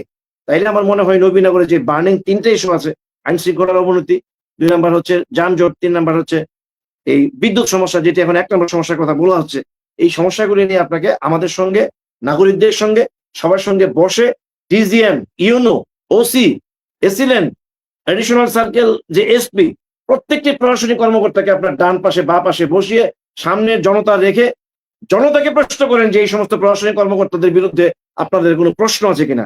সেই প্রশ্নগুলি আমরা করব, জনগণ করবে যে এই ওসি কাজ করে না, এই ইউনো কাজ করে না, এই ডিজিএম কাজ করে না, আপনি মাননীয় সাংসদ মান্নান ভাই এদের বিরুদ্ধে ব্যবস্থা নেন। তাইলে না তারা আপনাকে ভয় পাবে, প্রশাসন একটি নতুন মাত্রা পাবে, এবং জনবান্ধব যে প্রশাসন যেটা আমরা বলি, সেই প্রশাসন আপনার নেতৃত্বে নবীনগরে তৈরি হবে, সেই প্রত্যাশা রেখে। এবং অবশ্যই আগামী কিছুদিনের মধ্যে আপনি যখন পার্লামেন্টের অধিবেশন শেষ হবে, নবীনগরে আসবেন। আমি মনে করি বিদ্যুৎ সমস্যাটাকে এই মুহূর্তে 1 নম্বর সমস্যা আপনি চিহ্নিত করে ডিজিএম মহোদয় সহ প্রয়োজনে ব্রাহ্মণবাড়িয়ার জিএম মহোদয়কে আপনি এখানে তলব করে এনে, আপনি এমপি, আপনি তাকে তলব করবেন, ডেকে এনে যে বিদ্যুৎ চলে গেছে, কথা বলছি বিদ্যুৎটা, ওই যে টিটুর বদদোয়া লাগছে, টিটু বলছে আমরা নাকি রয়্যাল, বিদ্যুৎ চলে গেছে, আল্লাহ জানে আবার কখন আসে। তো যাই হোক, আমার আইপিএস আছে, আমি আইপিএস বলছি। আমি মাননীয় সাংসদকে এই প্যানেল থেকে অনুরোধ করবো, আপনি পার্লামেন্টের অধিবেশন শেষ করে আপনি বিদ্যুৎ, যানজট এবং আইন শৃঙ্খলা এই বিষয়গুলো নিয়ে আপনি আবার সবাইকে নিয়ে একটি সর্বদলীয়, সকলকে নিয়ে যানজট মুক্ত যে মত বিনিময় সভা করেছিলেন, সেরকম একটি সভা থেকে নবীনগরের বিদ্যুৎ সমস্যা অচিরেই সমাধান হবে, এরকম প্রত্যাশা থেকে আজকে অংশ নিশ্চিত করতে চাই। ভালো থাকবেন, সুস্থ থাকবেন। সবশেষে একটি মন্তব্য পড়তেই চাই। একজন দর্শক লিখেছেন, মিস্টার মোহাম্মদ হারুন বলেছেন, জনবান্ধব এবং মানবিক পাতি নেতা যারা নবীনগরে রয়েছেন, সেই সমস্ত জনবান্ধব এবং পাতি নেতারা কেন এখন নীরব? তাদের তো উচিত জনগণের পাশে থাকা। এর উত্তর জনগণই দেবে। শুভরাত্রি।